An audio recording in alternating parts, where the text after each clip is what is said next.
what I've been doing at the school board office, I've had a couple of the directors, Shannon and LaQuanta, come to me to ask about how we're gonna be coordinating all of our services, now that you guys kind of all fall under the school-based budget.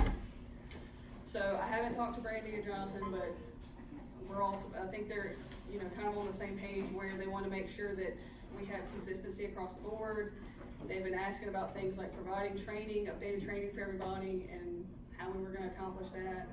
One thing that they talked about before I knew that Ellen and them had been over here, and that same discussion had been happening, was to meet maybe once a month, the last Friday of the month, to look at training needs. So I asked once Ellen stepped up and they got, you know, the training this month and the two trainings next month, do they still want us meeting once a month? They said yes. So just be aware that that's something that's coming from the directors at the school board office, that we'll be doing some trainings together once a month. What I did look at is there was already something being put on by the PBIS consortium this month for the 27th that was that tier 2 PBIS training. So I figured that made a lot of sense for us, because really that first meeting that we had was kind of like looking at MTSS and our behavior strategists and our social workers, how does all that mesh in? So it's good for us to know from a PBIS, a school-based PBIS standpoint, what the expectations are. So rather than us having to, you know, meet one-on-one, because this is information that's going to be coming up at SBLC, I thought that'd be a good training opportunity. So if you'll mark your calendars on the 27th, which I think is a Wednesday. Is it the same gentleman that last time? Because he was awesome. I know, right? I didn't know that was Jesse Jackson that was putting that on. He Otherwise, I would have really pushed a lot engaging. harder for some of our other schools to participate. He was awesome. Yeah, he was really fantastic. I'm excited. Well, hopefully so his company is the Best Man Company. I saw that was who was putting it on, but I didn't realize that was him. Otherwise, I would have been like, hey guys, we've got to see this guy because he's amazing.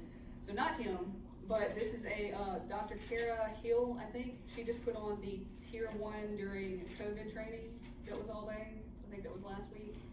And she's putting on the tier 2. So I think that's next Wednesday is the 27th, right? Not next Wednesday, the following. Tuesday is 20th. Tuesday? Okay. So that one is an 8 to 3 with an hour for lunch between 11:30 and 12:30. And so we have two options. Again, just so y'all know, because I'm no more in an authority role now than I was when I was here. I'm trying to provide the opportunities for us to do this. So all this is coming, like, at least for sure, Dr. Jones and Miss Alford are expecting their folks to attend. I think Miss Lawrence too. I haven't heard from Mr. Garrett. But so just be aware that's kind of the expectation, that they can even let your principals know, like, hey, we're going to be in an all-day training. Please don't, you know, they're not going to be at their schools, and trying to facilitate that, because that's the give and take. If they want us to be participating in intensive training, like what these guys are going to be doing today, then y'all have to be able to be here without having to run in and out on your phones all day. Is that the media center? No, this is actually, it's going to be on Zoom. What I'll do is I'll share the link with y'all. And so we have two options of either you can log in remotely, and basically what we'll do is we'll document attendance from who's logged in, or if you'd rather do it face-to-face, and what I'll do is I'll send out an email to see. What I can do is ask Kim if we can reserve the conference room and sit and watch it together. I know like Natchitoches Parish seems to do that a lot. Usually they send their whole cohort, goes into a room, and they watch it as a group, and we would sign in that way. So that's how we're documenting our attendance. So that's what's going to be our monthly meeting for October, so we're not having a meeting again. From there, especially because November we're going to be putting on 2 trainings, it's mostly going to be kind of, you know, even though it's going to be really in-depth, y'all are still going to have a lot of questions. So be making note of questions that don't get answered today that you want to ask again. And so that's what Ellen and I talked about, is that we're really reinforcing what's going on here, and then kind of moving forward, what other skills do we need to have. So all that being said, what they're going to do today is, because I know we've sat in on trainings before, but we've never really gone all the way back to why do we do FBAs, why do we do behavior plans. And so what they're doing in these next 3 sessions is going to be taught like a semester of applied behavior analysis. And so it's coming from that theoretical framework where, you know, school psychology programs, the social work programs are going to really get, I mean, we're going all the way back to operant conditioning and, you know, BF Skinner and all that stuff. And so we do kind of feel, I agree with you going as far back, that if we don't have an understanding of that theoretical framework, then I think that's the disconnect. When I get into an unfamiliar situation, I don't know what to do because I don't have that really deep knowledge base. So a lot of today, I don't know if your plan is to get to the data collection piece yet today, and it's going to be at your own pace. Like, there's an agenda of what they want to accomplish in the next few weeks, and we can only move as fast as it makes sense for everybody to move and to comprehend. So ask a lot of questions. They're going to ask you, for comprehension, because we really want to make sure that this is really deeply ingrained. We're also recording this, and we'll look to see about making it available, obviously, for our folks that were supposed to be here today that haven't made it, and either having it on maybe the JBL page or the MTSS page, so that moving forward, our hope is that these skills are going to translate to the schools. If we talk about motivation and buy-in from our perspective, it's really good for us to know this really well, so that then you become a trainer. Like, we're trainer of trainers. You in turn can go and train your school, because that means it's less of the hands-on. Every time that a kid acts up, they don't know anything to do. Like, here's a behavior problem. It doesn't matter what the intensity is here. This is your job because that's in your title. That was a conversation I had with Dr. Jones and Ms. Alford, that our schools have got to gain more autonomy in dealing with the day-to-day, the basic, the tier 1, the basic tier 2, the check-in, check-outs. Like, these are things that should be in their toolkit and are not. They used to be. SBLC used to be very school-based, and in the past few years it's been, handed back, which is where you're burning a lot of your time. You're running around and you don't ever have time to have meaningful dialogue, and kids they're not having change, because we're not, you've got one person doing all the behavior in however many schools that you share. So I do want to share it with you that's, again, why it's so important to really know this, because they understand we want the schools to learn this too, so that at the end of the day, we get that pyramid back where it's supposed to be, where we're working with the most intensive kids. Those tier 2 kids that, the basic stuff didn't work, and then the tier 3 kids, so that you're not doing every single kid that has a behavior problem, that you have to be the one that's involved. Let's see. So we talked about the tier 2 PBS, taking future.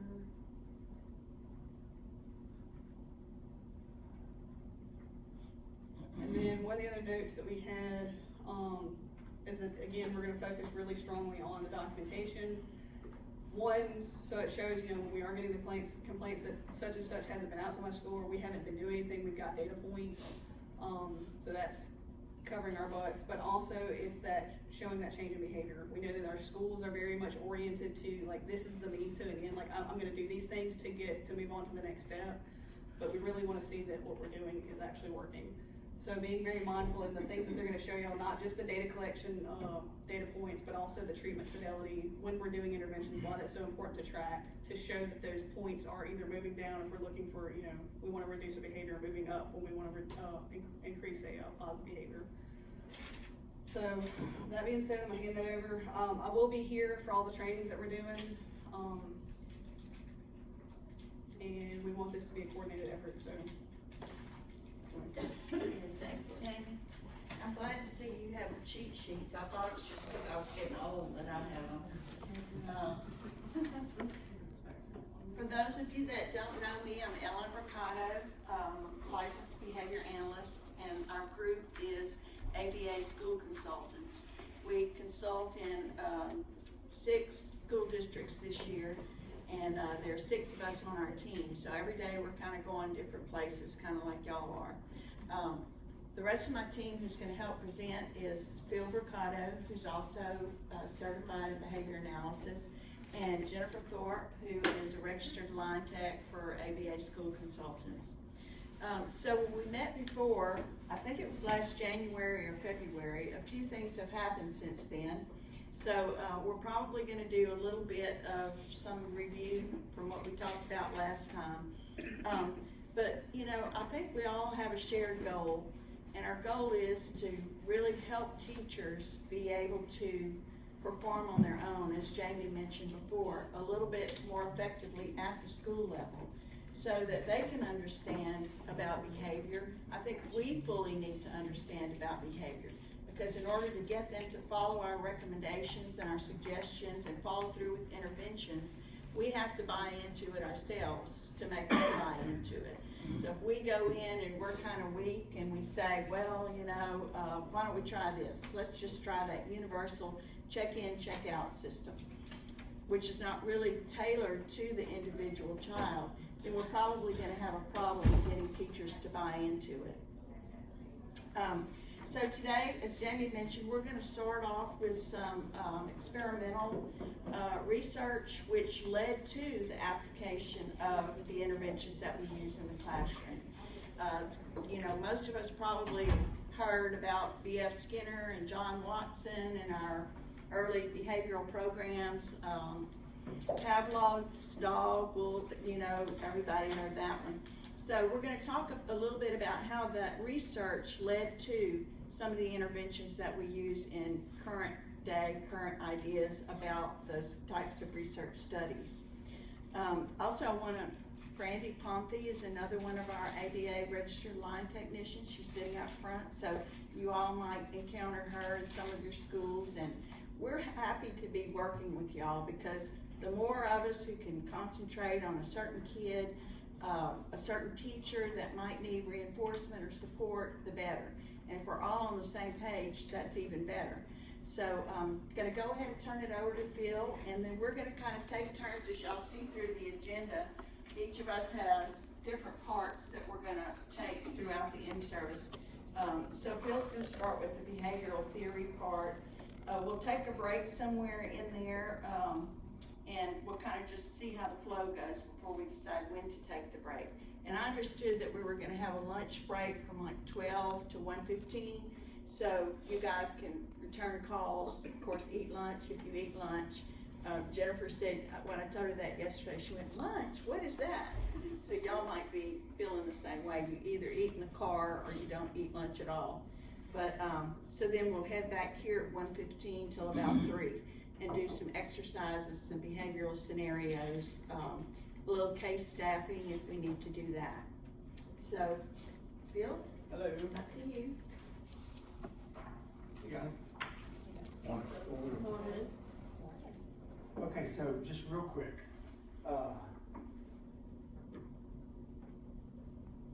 who are y'all? Jamie, I know who you are. What's your name? Tell me what's your name and your title. I'm Alexis Strauss. I'm a student intern. Okay. One of the LCSWs here. Oh, I got you. Hey, I'm Emmy Fuselier. I'm also a student intern. LCSW? No. I'm working on my master's right now. Okay, gotcha. All right. Sandy, what's your title? I'm a behavior strategist, social worker, and Emmy's my intern. Okay, gotcha. All right. Coach Posse, behavior strategist. Strategist, okay. Larry Lucas, behavior strategist, LPC. Okay. And then Christy, what's your, Technology facilitator. okay, all right. Ellis Wood, behavior strategist. Strategist. I mean, yeah, what's your, Behavior strategist. yeah, behavior strategist. Kim Dade, behavior strategist. Strategist. Thomas Matthews, behavior strategist. Strategist. Andrea LaBorde, I'm a pupil appraisal social worker. Okay, social worker, gotcha. LPC's in the house. You, Yeah, you okay. gotta stick together, bro. That's right. We're dominated by That's all good. these. That's funny, cause you mentioned that, so there's two schools in this behavior world, right? There's the one we're gonna go through today, which is the concrete operational, school, where observable is key to everything. If you don't observe it, it didn't happen. And then there's the other side of it, which is the mental health side of it, and where thoughts and feelings and emotions, you know, they count for something too, but they're not observable. They're only things. So we're taking off our feelings hat and we're putting on our concrete operational definition hat today. So keep that in mind as we go through today. I saw also when y'all walked in the room and the ones on camera, you read that, you're like, oh, no, here we go. Who likes to geek out on this kind of stuff besides me? Who likes this going back to Skinner and 1, 2, 3, okay. So anyway, we're gonna go through it today and we're gonna try to make it interesting like the first time you learned it. So, but also before we begin, I want to, y'all know this already. Y'all are gonna go in these classrooms and y'all are gonna see a certain kinds of teacher, all right? And the teacher that you're gonna have to work with. And so I think I've got it narrowed down to 4 different teachers. So as I go through these 4 different teaching style or classroom management I'm style. sorry, Phil, they asked me, I didn't write this down. Because this is being recorded, if we have questions or examples, during this time, just make sure you don't name schools, administrators, or students, just during this session. Whenever we come back from lunch, that's gonna be the time that we troubleshoot specific cases, and that's not gonna be recorded. But just make yourself pause before you ask and say even a school, because we do wanna be able to use this, outside of this room. Sorry. That's okay. All right. So these are some of the classroom management styles or classroom teaching that you might see. All right. So as you go into the classroom, I want you to try to figure out this teacher already that you know who I'm about to describe real quick for you. Okay. So there's 4 different categories. The bottom category describes the teachers with little control. Why is this doing this? With little control over their students. The top categories represent teachers who have high control over their students. Also, management style categories on the left exhibit low involvement from teachers, while category on the right exhibits high involvement of their students. Okay, the first ones up are the authoritarian. These teachers they're very controlling, but they're not very involved.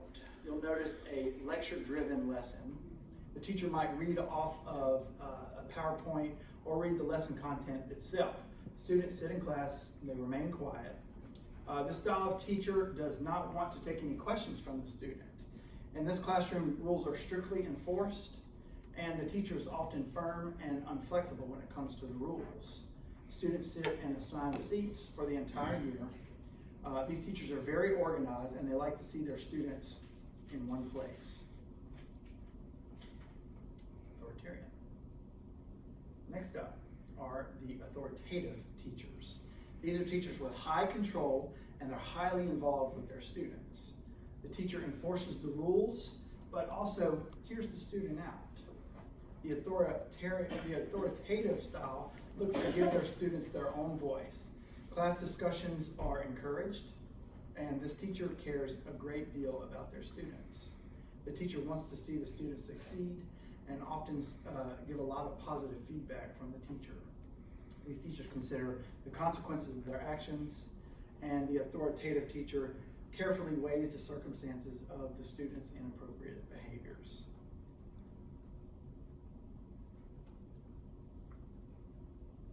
Next up, the permissive style. This one shows very little control and has little student involvement. Fortunately, this is a teacher who doesn't really care about teaching, right? They just want to get their paycheck. The permissive teachers often don't take time to prepare lessons. Permissive style classrooms are out of control. Students are out of their seat, doing whatever they please. The teacher doesn't take time to go over the classroom rules. Permissive teachers also often show movies during class time because they simply don't feel like teaching, right? The permissive style teacher doesn't know much about their students, and the teacher-student relationships are of low importance to them. And importantly, also, the permissive teacher doesn't notice suffering students. And finally is our indulgent teacher. Very little control, but highly involved in their students. The indulgent teacher takes their career very seriously as a teacher. They work very hard to plan exciting lessons. You can count on this teacher to come to class well prepared. The indulgent style of classroom management believes in a student-empowered mode. The students usually run the classroom without the teacher intervening when she probably should. The indulgent teacher looks to build strong relationships with their students. They're very close with them. Overall, they deeply care about their kids, but the indulgent teacher often has difficulty saying no. And these teachers want students to behave in the classroom, but they're not strict enough, or they don't really know how to do it whenever it comes. So, question is, have you guys seen all 4 of these different teaching styles? Which one of the most y'all see? I'll tell you, I'll go first. I see this one right here, mostly, although I see a lot of this too. So, y'all agree? And how about this one? Anybody see this teacher up here? Or maybe you were that teacher at one point in your career, if you were ever a teacher. Yeah. So, good. So as we go through this, keep this information that we're going to go through the behavioral theory in mind, and how we're going to approach one of these 4 different teaching styles. You also know that teacher who doesn't want your help too, right? You come in there, you offer all this stuff, and you come back the next week to check in on them. Have they done anything you've asked them or recommended? Anybody? No, they haven't done. See, y'all know that teacher in your head right now. So keep those in mind as we go. Okay. Human behavior. It's such a fascinating thing right here. So I'm gonna get the jargon out of the way real quick. Behavioral theory, or behaviorism, seeks to explain human behavior by analyzing the antecedents and consequences present in the individual's Okay, I can hear it now. and the learned associations that he or she has acquired through previous experiences.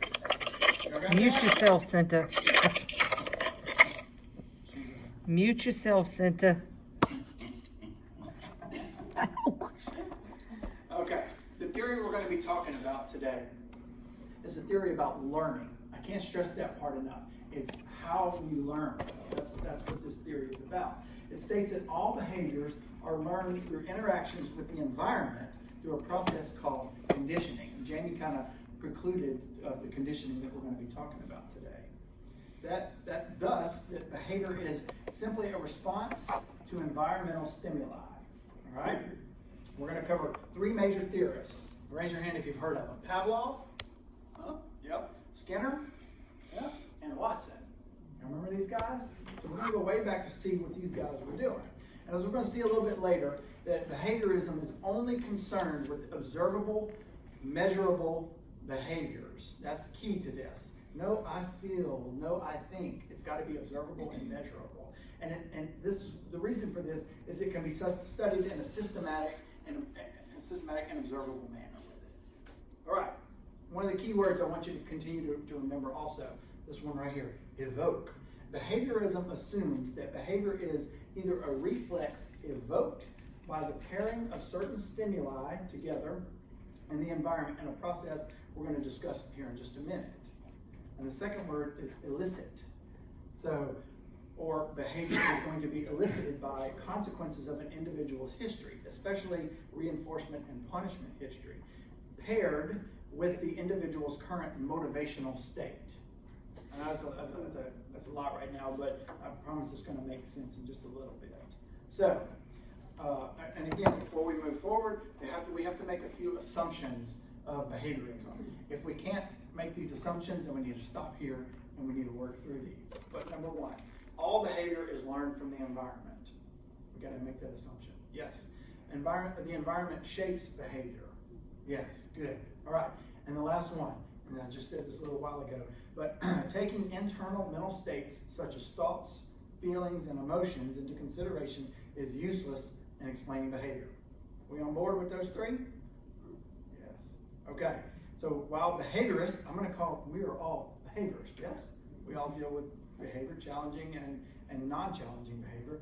We often accept the existence of emotions, but we prefer to study them only as observable, measurable, and objective. So, we ready? Okay, let's go backwards. Okay, we're going to do a little thought experiment to work our way through this. Imagine your favorite snack is peanut butter and jelly sandwiches. Who likes that, by the way? I like the peanut butter and jelly. No? It makes you happy and you start to jump around doing your happy peanut butter and jelly dance. Your sandwich always comes on the same plate. It's a big orange plate with a picture of a tiger on it. All right? So eventually you start doing your happy PB&J dance whenever you see the tiger plate in anticipation of the sandwich arriving. You with me with that? This type of conditioning is learning through association. The presence of the plate has caused you to have the same reaction as having the peanut butter and jelly sandwich. The sandwich is our stimulus. Now remember these words, y'all? unconditioned stimulus. Y'all remember that from back in the day? So the sandwich is our unconditioned stimulus, and it elicits the dance, which is our response, the unconditioned response. Unconditioned refers to the fact that no learning has taken place to connect the stimulus and the response. You saw the sandwich and you automatically got excited, so you started to dance. You with me on that? Clear as mud? Good. It's kind of like a reflex. That's the best way to describe it. The plate now, the orange tiger plate, starts off as a neutral stimulus. In itself, it doesn't elicit any reaction on its own. As it is continuously paired with the sandwich, the plate becomes a conditioned stimulus and elicits a conditioned response in the form of what? Your happy dance. Y'all with me? All right? Over time, you've learned to connect the plate and the feeling of happiness that caused you to dance. All right, keep our tiger plate in mind. Here's another example of this kind of conditioning.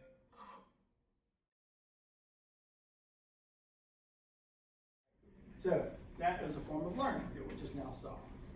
So, okay, so in this previous conditioning that we just now saw, the stimulus that precedes a behavior alters the behavior. You got that? The stimulus that preceded the behavior is what altered the behavior. All right, and the next type of conditioning, the consequence which comes after the behavior is what alters the behavior. Now imagine years down the road, you are still enamored and in love with your peanut butter and jelly sandwiches, right? But this time you're trying to teach yourself to be a good roommate to your buddies in college or wherever you might be. The house rule is that whoever leaves their dishes unwashed in the sink has to take out the trash.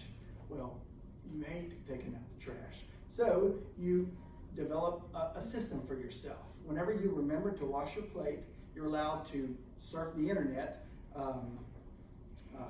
Otherwise, you're not allowed to do that, all right? So the more dishes you wash, the more time you get to procrastinate on your favorite website. Basically, it's a method of learning that occurs through, wait, did I miss something there? Yeah. Yeah, missed the most important part. Okay, sorry about that. Initially, what happens is you leave all the plates in the sink a few times, all right? And then you begin to remember a day or so. And then finally you start to wash your dishes immediately after using them. This process of shaping, and I know y'all have heard that term before, shaping, involves intermediate behaviors that start moving you towards the goal behavior, which beginning was leaving your plates in the sink and beginning to come back and wash the dishes within hours, leading to washing your dishes immediately. This conditioning is another form of learning that we do. Because of the consequence, you have changed your behavior because of the consequence of your behavior. You saw how that worked. The consequence comes in three different forms. It comes in reinforcement, it comes in punishment, and it comes in extinction. Those are our three consequences that are formed through this type of behavior. And we're going to talk about those later also. Basically, again, it's a method of learning that occurs through rewards and punishments of behavior. Through this kind of conditioning, an individual makes an association between a particular behavior and a consequence. Behavior that is followed by pleasant consequences are likely to be repeated. And behaviors that are followed by unpleasant consequences are likely to not be repeated. And again, through this type of training, these new terms were invented: reinforcement, punishment, and extinction. Here is an example of what this looks like. We're going to try to revision now, and I will try to pick out some particular pattern of behavior and make it a more frequent part of the repertoire of the bird. I find the bird has been already conditioned to read from the magazine sounds and the light flashes. Now we'll just watch its behavior a bit.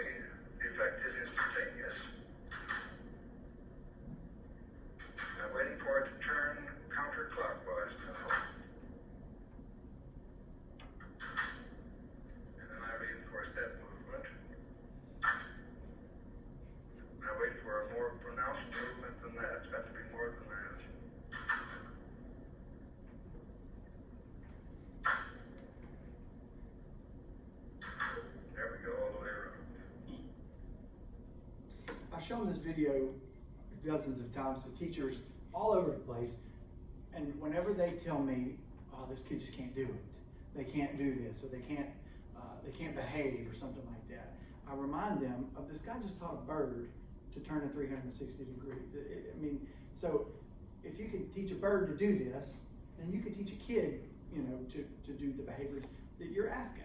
So, in a nutshell, what this type of conditioning is, the consequences of behavior determine the probability that the behavior will return again. And that's not just with any of our kids. Why did y'all get up and come to work today? Because you're probably gonna get a paycheck if it all works out. So that consequence of a paycheck is the reason you got up, and tomorrow you're gonna do it again, right? So all this conditioning is happening on you right now as we're sitting in this room together. Here's another example I often show teachers too. Don't tell me you can't teach. Two pigeons are at either end of a small ping pong table. One pigeon pecks the ball as it comes toward him and knocks it toward the other pigeon. The other pigeon pecks the ball back across the table. If it goes past one pigeon, the other pigeon can eat, and if it goes the other way, the other pigeon eats. So it's a real game. The pigeon is reinforced for a cross-court shot if that is what gets the ball past his opponent.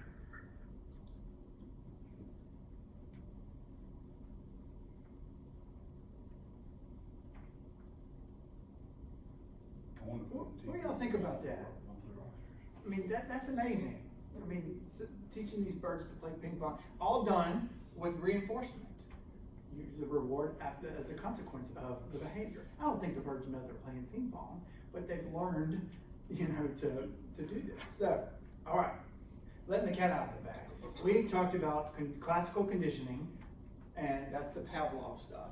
And we talked about operant conditioning. I knew y'all knew that already, but I didn't want to say it too soon to, you know, let the cat out of the bag. So, so what's the difference between operant and classical conditioning? It's important. The main difference is that the main difference between the two is that classical conditioning involves reflexive responses, whereas operant conditioning involves voluntary behavior. So you're thinking about our kids, should I use classical conditioning to train them, or should I use operant conditioning? Well, the answer is both. They're going to be learning from the environment, and they're going to be also learning through the consequences that they make. Classical conditioning is learning a process through associations between environmental stimulus and a naturally occurring stimulus, while operant conditioning is a method of learning that consists of rewards and punishments for behavior. Through operant conditioning, an association is made between a behavior and a consequence, whether negative or positive, for that behavior. How many kids you know thrive for negative attention? The teacher to yell at them, the teacher to scream at them, and you're thinking, why would this kid do that? Well, it doesn't matter what kind of attention it is or what kind of consequence, negative or positive, they're getting that. Okay, so kind of brings us to the question of why is this important to know for our kids? Why is it important for you to know for our kids? Well, imagine, let's go back to our plates again, all right? Imagine your tiger plate was one of a set of plates, jungle cat plates, instead of just our tiger cat plate. There's a lion, a jaguar, and a leopard. And they're all generally the same shape and same color.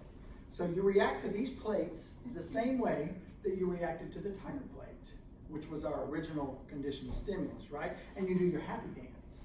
Well, y'all know what that's called? Throw it out there. There's a gold star if you get that, what it's called. Huh? Who said generalization? Somebody did. You're able to generalize what these plates are now. So that's a form of learning. We call it stimulus generalization. When a conditioned response, our happy dance, occurs in reaction to a stimulus, the jungle cat plate, other than, but kind of similar to, the conditioned one, the tiger plate. A good way to remember this is now you do your happy dance for cat plates in general. You've generalized. The opposite of generalization is discrimination. This is the ability to tell different stimuli apart and react to only certain ones. You show discrimination whenever you don't dance because you see the difference between a peanut butter jar and a pickle jar. You've discriminated now. Another form of learning. All right? Let's take a look at what this looks like. This is kind of cruel, y'all. It hurts my stomach to watch it, but y'all just watch it. In the early part of the 20th century, psychologists John Watson and Rosalie Rayner set out to teach a baby boy called Little Albert to fear white rats using the principle of classical conditioning. This is a film of their work. The film shows several phases of their study. First, as you see here, the investigators demonstrated that prior to conditioning, Little Albert had no fears of any animals, including, of course, white rats.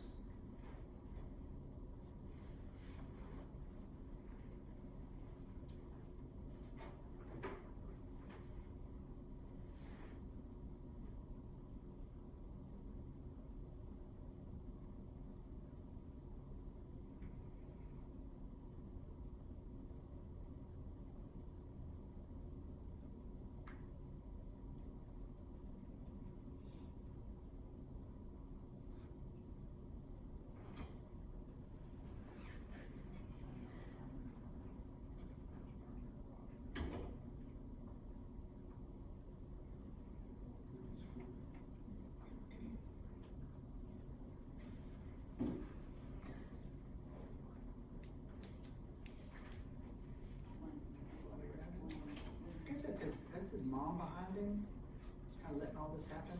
Excuse me, Sounds Karen. scary. Is anyone driving a silver Ford Expedition that parked over there in front of a building? Watson and Rayner then sought to teach It's okay. Albert to fear white rats through classical conditioning. In the conditioning phase of the study, which was not filmed, the investigators struck a steel bar with a hammer whenever Albert reached for a rat, making a very loud noise that greatly upset and frightened Albert. After 6 such pairings of the loud noise and the rat, it was believed that the boy had been conditioned to fear white rats. That is, Albert was now expected to react fearfully to white rats, whether the rats were paired with loud noises or not. In this next film sequence, we see Albert interacting with a white rat after the conditioning process. The investigators believed that the child's reaction during this trial demonstrated his newly acquired fear of white rats. Finally, the investigators expected that little Albert's conditioned fear of white rats would generalize to stimuli that were similar in key ways to a white rat.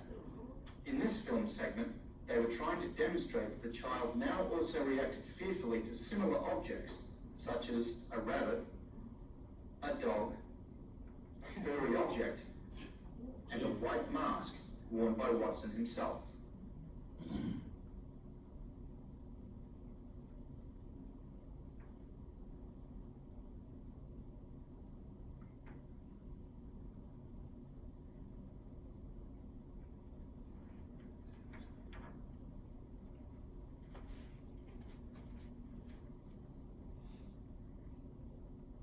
That's just spooky itself right there.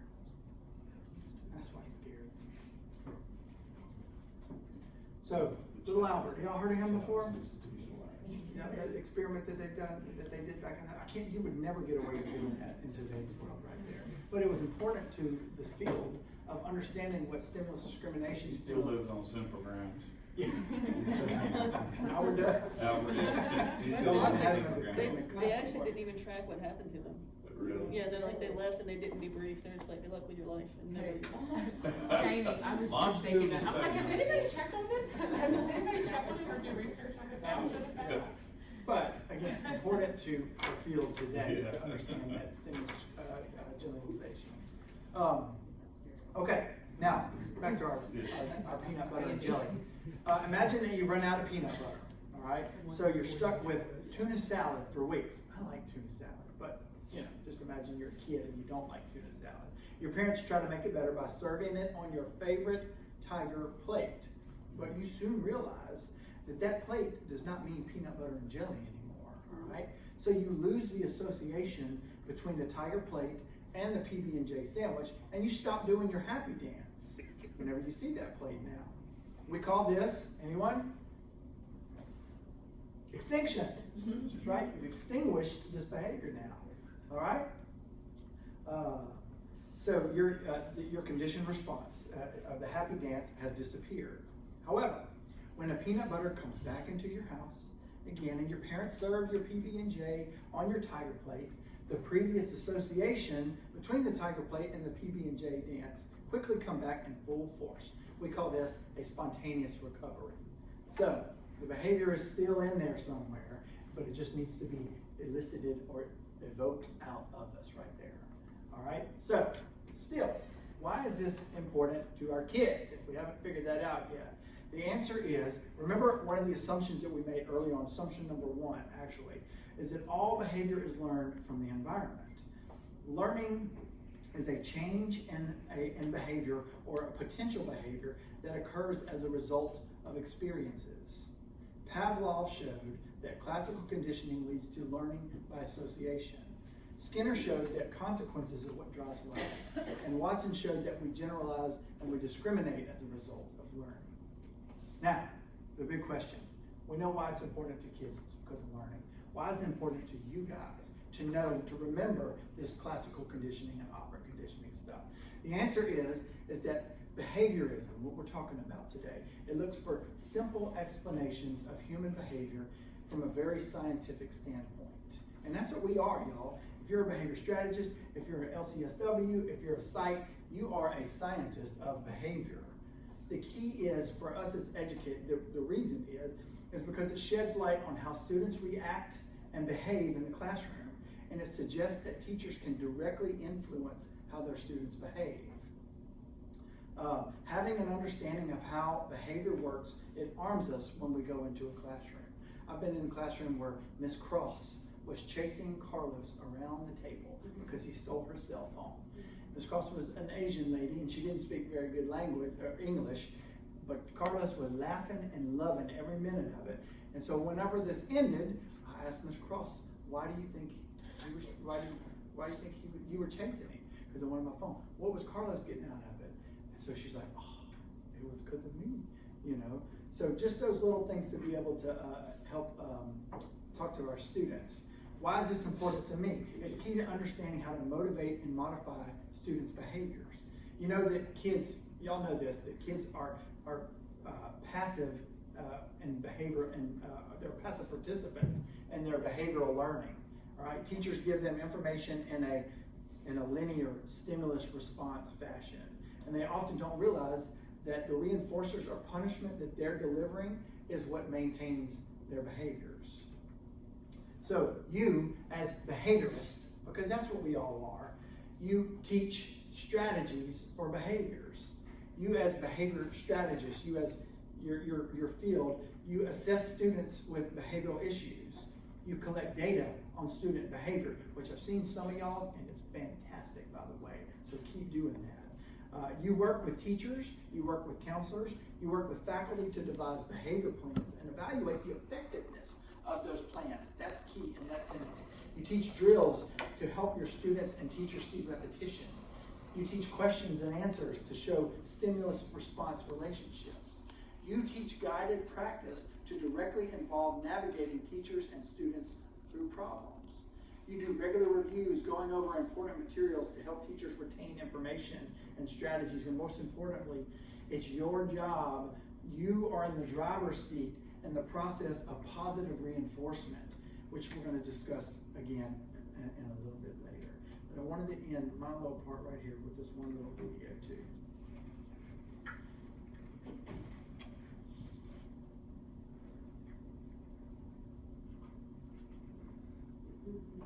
Now, pigeons read. This one gives every indication, because it's been taught to distinguish between two words to behave appropriately. He's learned his different response to each sign by being rewarded with food. So the bird isn't acting independently. Its behavior is shaped by controlling its environment. His behavior is shaped by controlling its environment. When you go into a classroom and the teacher says, I can't or they can't, you call them out right there. That's BS. They can. If this guy can teach a bird to read, then based on the environment, then you tell these teachers, oh, yes, they can. All right? It's our job to do that. And we're awesome at it. I've worked with many of y'all for years now, and I've seen y'all in in action. So, okay, I'm done with my part for now, so.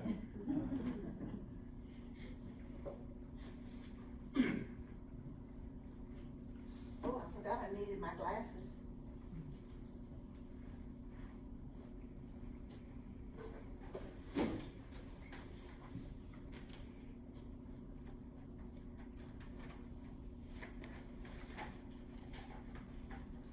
Is yours or Jennifer's? I don't know.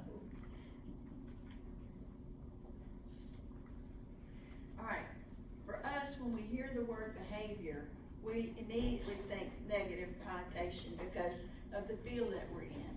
You know, teachers will say they have a behavioral problem, so we always consider that as a negative, with a negative connotation. Some teachers even say they have a child who is a behavior. Oftentimes we'll hear that, the student is a behavior. So what we need to start thinking of behavior in terms of everything that we say and do. And that kind of lends itself back to what Phil was talking about with behavior being learned responses to things. So when we start thinking about behavior as every single thing that we do, and it's always continued and maintained by reinforcement, it helps us understand a little bit better about how some behaviors either originate and why they continue in the classroom. You know, I didn't really understand this myself until I started working with students and children with low cognitive functioning, where you could immediately see that some of the reinforcement that you used began to shape behaviors that the child previously did not have. So as the years have gone by, then I've been able to apply it to a greater population, even to myself, because I try to think about the things that I do or say in terms of, okay, what's causing this behavior to continue? I'm a big worrier. I worry about everything. So I'm trying to think, what is it? Why do I keep worrying? What's reinforcing my worrying behavior? I kind of came to a conclusion that when I worry, I feel like I have some control over what's going to happen, which is totally wrong. But the more I worry, the more I think that I can prevent something bad from happening. Also, I guess I haven't been punished badly enough, because when I worry and worry and worry, usually things turn out better than what I expected them to. So I kind of associate the worrying with things not turning out so badly. I worry whenever we do an in-service training, whenever I have to speak in public. It's one of the hardest things in the world for me. Once I get there, it's not so bad, and it never turns out to be as bad as I imagined it would. You know, everyone leaving the room or falling asleep on the table. Of course, sometimes that does happen, the falling asleep part. But in that way, I've started to think about everything I see with people, and I hope they're not think that I'm analyzing them. But when behaviors continue with people, I wonder what it is that's reinforcing that behavior, whether it's a good behavior or not so great behavior. Phil mentioned before, the fundamental principle that we need to remember is that all behavior is maintained by reinforcement. The reinforcement can be external things that are really easy to see. You know, when we give a child an M&M or a Skittle after they perform well with a task at school, or we have iPad time because the work has been completed. This type of external reinforcement is something that you can see and hold and touch and taste. So those are pretty common reinforcers that we mostly use. Sometimes the reinforcement is something that's more internal. So when you have a child who is self-motivated and they accomplish a task, that in itself is reinforcing enough for them to be more motivated the next time that they work on a task. Sometimes the internal stimulus is more about pleasing a parent or pleasing the teacher, and that's so reinforcing to a child. So those are reinforcers that maybe are not visible to us all the time, but there is some internal reinforcement that's maintaining the behavior of task completion or behavioral control, those types of behaviors at school. Sometimes the reinforcement is physiological. We we may get a feeling of pleasure or happiness after we complete something that we've been working on for a period of time. I'm also a list maker, so whenever I check off things on my list, I get a feeling of pleasure and happiness because I know that once I've finished all of those things, I can read on my Kindle, or I can watch something on Netflix, or I can go shopping. So those are things that we develop within ourselves through the years, that type of, motivating ourselves to do certain tasks because we know that reinforcement is going to come at the end of that. So the behaviors that I'm talking about, again, everything that we say and do, some of the most common things that we don't even think about as a behavior are behaviors. We blink our eyes. The reinforcement is that our eyes stay moist and clear, and it protects our eyes. We walk to get from one place to another. There's reinforcement there. We speak so that we can communicate and socially interact. So once we start thinking about these things as behavior, as well as all the negative behaviors that we think about and hear about, it really becomes more clear. Completing that academic task for a student, approval, self-satisfaction. Non-compliance. Here are a couple of negative behaviors that are often reinforced. Non-compliance can be reinforced by escape or receiving attention, as Phil mentioned before. Aggressive behavior can give us a relief, or children a relief from sensory overload, or also to escape from a task. So when we look at all of the behaviors that can occur within a child's day, we need to start looking at what is maintaining, what is reinforcing these behaviors as they occur. Phil talked about the environment. And I used to think about the environment as just the physical location, like this is our environment right now.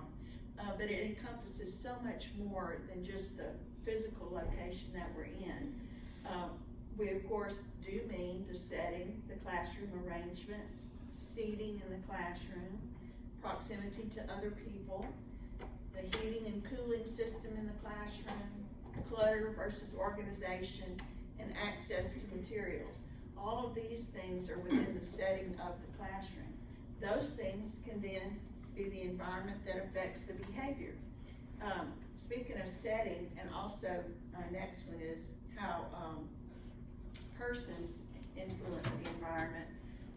I can remember a situation where I was working with a teenage girl who had low cognitive functioning, and every day on the way to her cafeteria break, she was accompanied by the same staff, same trainers, who would, when she had a behavior of dropping to the ground and wouldn't move, they then tried to pick her up and work with her and talk her into it, and nothing worked. So finally, our recommendation was change the staff, change the person who's working with her and accompanying her, and change the setting. Walk a different route to the cafeteria. Well, as soon as those two things changed, the behavior was extinguished. She did not repeat the behavior again. So all of that behavior was associated with the person who was working with her and the setting. You can see two different classrooms here. That's pretty obvious. When a child goes into a classroom that's just full of clutter, there's a mess everywhere, the teacher's desk is probably cluttered as well. We can walk in and immediately see that this is not going to be conducive to learning or to behavior control. Whereas the organized classroom is set up in such a way the child knows exactly where their seating is. They go to their seat when they walk into the classroom. Materials are laid out, easy to access. So this is a lot of the initial work that we can do whenever we start working with a teacher in a classroom. Our group has used muscle many days to rearrange furniture and set up materials in such a way that the students know exactly where they are. Things like color coding and labeling are just very, very important kind of setting events to eliciting that good behavior that we're looking for in the classroom. Persons, as I mentioned before, well, I grew up with this one, Bill grew up with that one. But then teachers today, hopefully, are so much more engaged with their students, and, you know, there's such a difference in children's behavior when you've got a situation where the teacher is involved, more of that style that Bill was mentioning before, which really, really encourages motivation and effort, and that sort of thing. You've been in classrooms before where there's a problem child possibly, and you walk in and they say, I had this situation myself just a short while ago when I went in to test a child with autism, and they told me that I would have to have this particular aide in the classroom with me because she's the only one that can handle this child. Well, I'm wondering, why is that? You know, what is it that gives this teacher control over the behavior of the student? I wasn't there long enough to figure it out, but I thought it was interesting that everyone else who came in contact with the student told me, oh, I'm just here waiting until she gets back from her break because she's really the only one that can handle it. So those are the kind of things that we need to look at too when we're investigating behaviors. Sometimes it's the demands of the environment which causes behavior problems. The tasks may be too complex, too lengthy, time sensitive. A lot of kids act out if they feel like they're behind in some way. I think we were talking about this the other day. A student who's working on maybe a timed assignment will see other students in the classroom turning the page. They're on page 2, I'm still on page 1. So behaviors may erupt from that. Anxiety can come from that. So oftentimes it's the demands of the classroom which impact behaviors as well. And for our kids that are there in inclusion, that might even be more consequential for them because maybe they're not on the same level as the other students in the classroom. So their behaviors may become you know, either non-compliant or aggressive in that regular ed classroom in an attempt to escape and be reinforced because they'll be removed then from the classroom because of the behavior. Social interactions affect behavior. A lot of us have worked with children with high-functioning autism, used to be called Asperger's. In that junior high and high school setting, oftentimes they can be bullied or they can be felt to be excluded or isolated from other kids. So we'll start seeing some acting out, attention-seeking behaviors in that setting. Students who have great social interaction skills are generally much happier. Probably you will see fewer behavior problems with those children.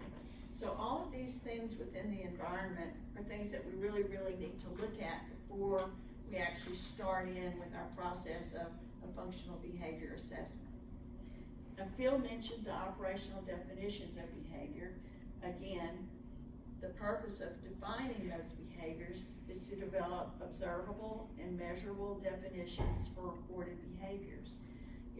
If I and Jennifer and Brandy are all going to go into a classroom and observe behavior, collect data on that behavior, we need to have just very, very clear-cut ideas and definitions of what behavior it is that we're looking at. Some of the things that we hear that are non-observable, disruptive behavior, we hear that quite a bit. Whenever I look at I don't know if this parish uses them, but a lot of parishes use like the disciplinary report where, you know, it's sent to the office or upstairs or wherever it goes. And all of the behaviors on there are things like this, disruptive. So nobody knows really what that means. Off-task behavior. We can kind of, you know, make our own judgment or idea of what off-task behavior looks like. But really, what Randy thinks it looks like and Jennifer thinks it looks like might be two different things. Angry or hostile behavior. Sometimes our facial expression can look angry. My kids used to tell me that I looked like I was angry when I was in church, but it was just because I wasn't smiling, you know, I was just somewhat different. My face was more at peace maybe. So, you know, we can't really define what that is either. Inappropriate language, okay? cuss word to one of us might be an okay word to another one of us. So we need to know what is that inappropriate language. Attention problems, again, wishy-washy. Non-compliance, again, wishy-washy. And defiance. So those are non-operational definitions. What would be better, when we're talking about disruptive behavior, could be someone who calls out in a loud voice when the teacher is speaking. So that's pretty much, whereas Jenny and Brandy are in the classroom, they could count the number of times that happens. Drawing pictures during work time, that could look like off-task behavior, not really doing the task at hand, you're doing something else. Throwing objects and kicking over chairs, obvious. Calling peers names instead of inappropriate language. So, calling peers names could be one form of inappropriate language. Saying cuss words could be another form of inappropriate language. So we want to make sure that we know what we're talking about. Tapping, drumming on the desk, looking around, refusing to do work or follow directions. Says no or throws work to the floor, which would be this form of non-compliance. Yelling no or I don't want to when giving direction, that would be a form of defiance. So for each child, the operational definition might look a little bit different. We're just trying to really make it so that we can collect appropriate data and then know how to pinpoint and target that in an intervention. So talking about reinforcement next, positive and negative. And so this is a very commonly misunderstood idea with reinforcement, because the word reinforcement, whether it's positive or negative, always refers to an increase in behavior. A lot of people confuse negative reinforcement with punishment. And often I hear that even on television shows, that that's the interpretation of negative reinforcement. But really, both types of reinforcement refer to increases in behavior. We'll talk about them a little bit more. Positive reinforcement, we're all pretty much on board with. Everybody's pretty clear on the fact that it's something that's delivered immediately after a behavior. It increases the occurrence of that behavior. For some kids, praise is enough. Praise is just something that they work for, that they're happy with, that makes them feel good enough to continue the behavior. For other students, the electronic devices have turned out to be the most reinforcing. In fact, when I'll go into a classroom and ask a teacher what are the reinforcers for this student, for the students, she doesn't tell me that little Johnny needs praise and little Susie needs to do artwork, or Charlie needs an M&M. She tells me everybody gets iPad time, which might or might not be the reinforcer for each one of those students. But the majority of kids these days really do love the electronic devices. For some students, sensory stimulation is reinforcing, which is why we really have to use those sensory rooms that we have in the schools in an appropriate way. For others, it's tangibles, toys, snacks, stickers, that kind of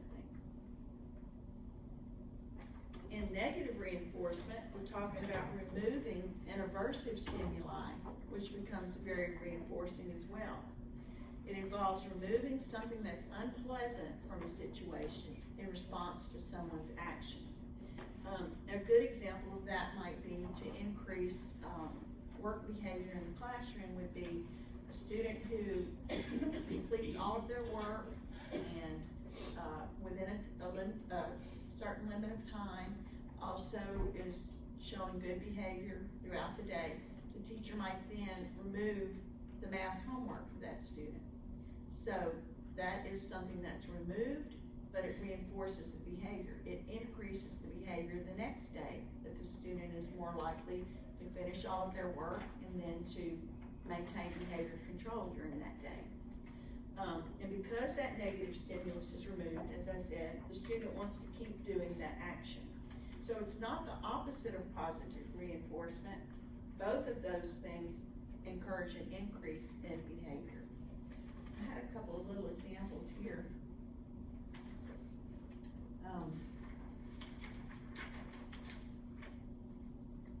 Oh, I know what I wanted to say about the negative reinforcement. When we see it used, sometimes, it's used most inappropriately, because a student who is trying to escape a task and shows all kinds of disruptive or interfering behaviors, y'all know this, students screaming, hollering, the environment is disrupted because of that student. The task demand is then taken away. The student is removed from the classroom setting, and so what happens the next day? When the student doesn't want to be there anymore, those behaviors start to increase again. And that's really, really a hard one to intervene on, because you're having to tell everybody, you know, this disruptive behavior will continue unless we keep the student in the environment. So one of our interventions might just be that we'll keep the student in the environment for short periods of time after the behavior starts. Ideally, we would keep the student in there the entire time, but that's not gonna fly realistically in the school setting. Principal's gonna come down the hall and wanna know what's all going on down here. But you know, if we were able to do that for 2 or 3 days and the student didn't get reinforced by being removed from the situation, then it would quickly extinguish. As Phil was talking about extinction of the behavior. Once that reinforcement of leaving the situation is gone, then the behavior starts to decrease and eventually extinguish. Anybody have questions about the difference between those two things? Punishment, on the other hand, the goal of punishment is to decrease the likelihood of the behavior occurring. So when we deliver punishment at the end of a behavioral situation or behavioral issue, our goal there is to decrease the likelihood of that behavior occurring the next day.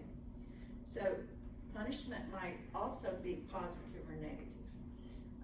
So it's delivered following the undesirable behavior. It refers to presenting an aversive consequence following it. So for example, the behavior occurs, time out immediately. That's an aversive consequence for many kids, young children as well. Or, I hate this one, but sent to the office.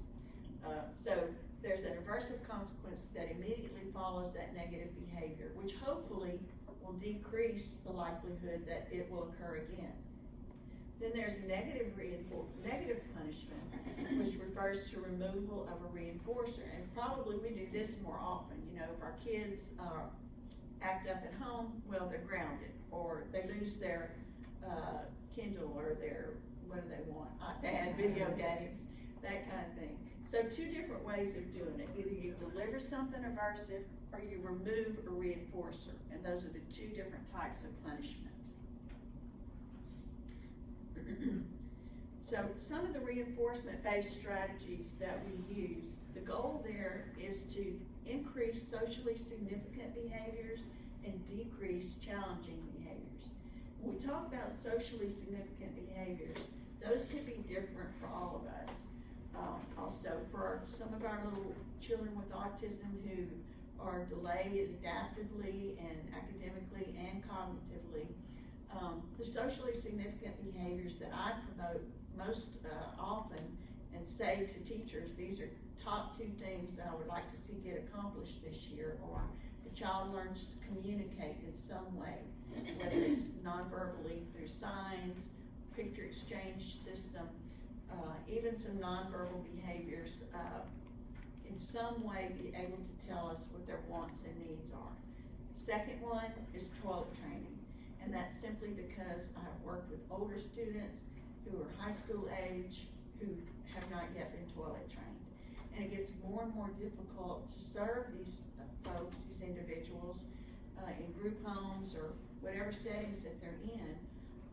It's just not desirable for folks to want to work with these older folks who have not yet been toilet trained. So, I mean, I have even started programs for kids who are like 11 or 12 years old who are not yet toilet trained. I just feel like that's one of the most important things that we can do beyond communication. So for those kids, those 2 would be the most socially significant behaviors.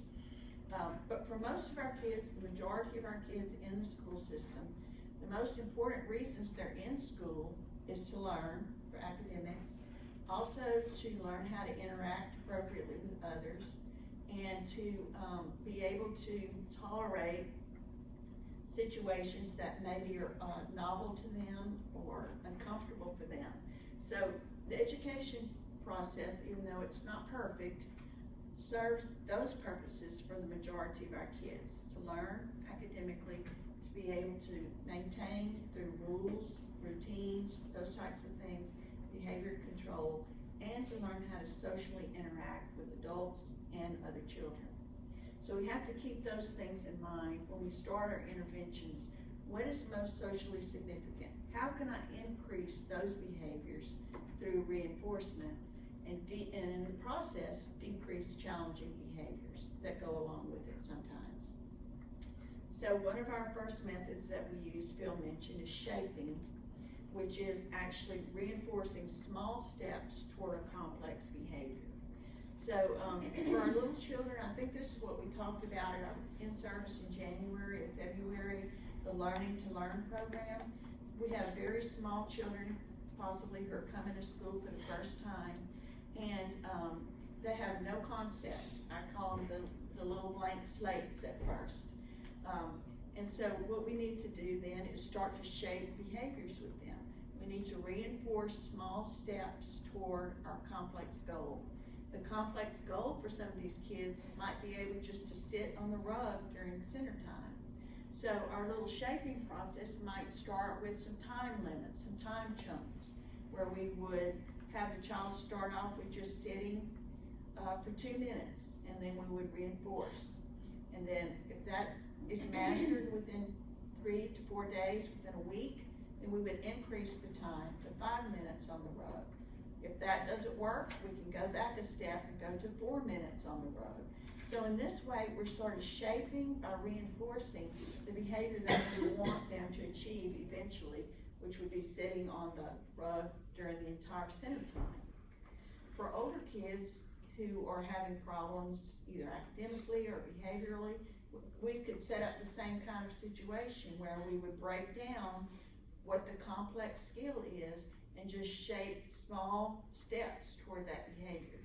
The small steps in the literature are called successive approximations, where you make successively small steps up to your goal.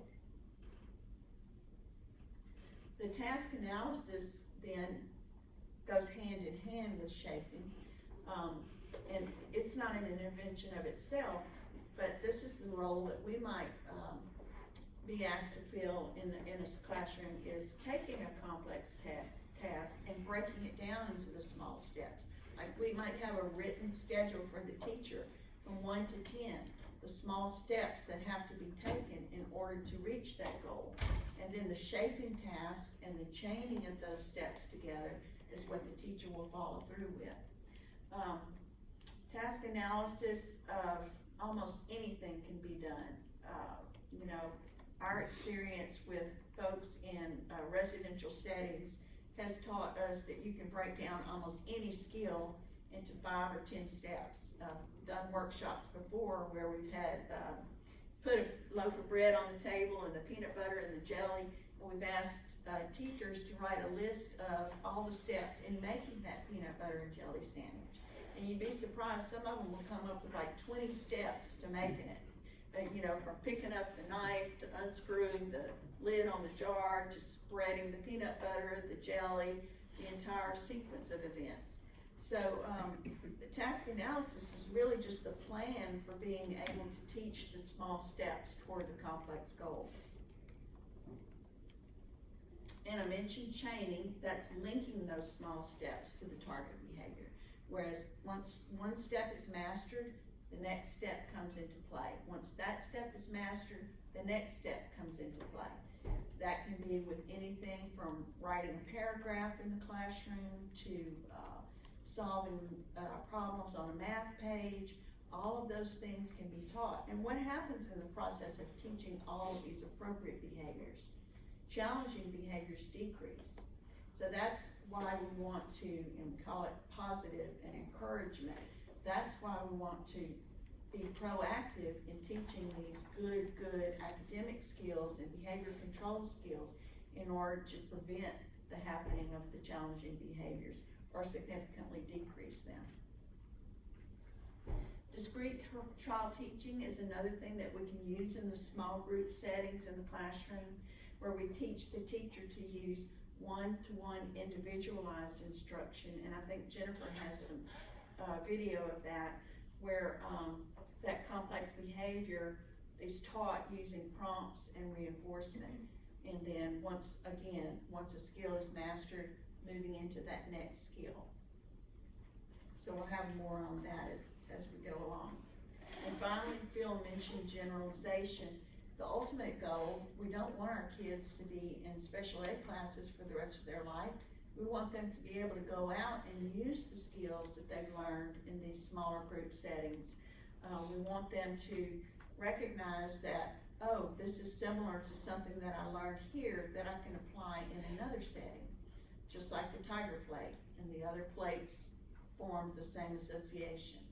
So, ultimate goal is to move children from a more restrictive settings into less restrictive settings, armed with a toolbox of skills that they've learned as time has gone along. So I think that's my last one. Yes? I want to take a, Any questions there, Jamie? I was saying maybe a good time for a break. Okay. Oh wait, can everybody write down on the sticky note, write your name, where you're sitting? Segue into functions of behavior, and then Phil's gonna pick right back up in, after some data analysis when we get into the assessment of behavior function. So we're gonna talk a little bit about antecedent interventions. And so when we talk about that, that's these preventative strategies that can be implemented to reduce the occurrence of problem behavior in the classroom. Sandy's like, I'm used to doing all that. They're designed to alter the environment before the behavior occurs, and the focus is on proactively modifying the environment to remove the elements that may increase or trigger the behavior of concern. So a lot of times we focus mostly on consequence-based strategies, so reinforcement rates. I know working with many of you guys in the schools, you guys get called, if we're discussing a certain student in a classroom, you guys are constantly getting calls from other teachers, maybe the administrator saying, hey, come help me down in room such and such, this kid is doing such behavior.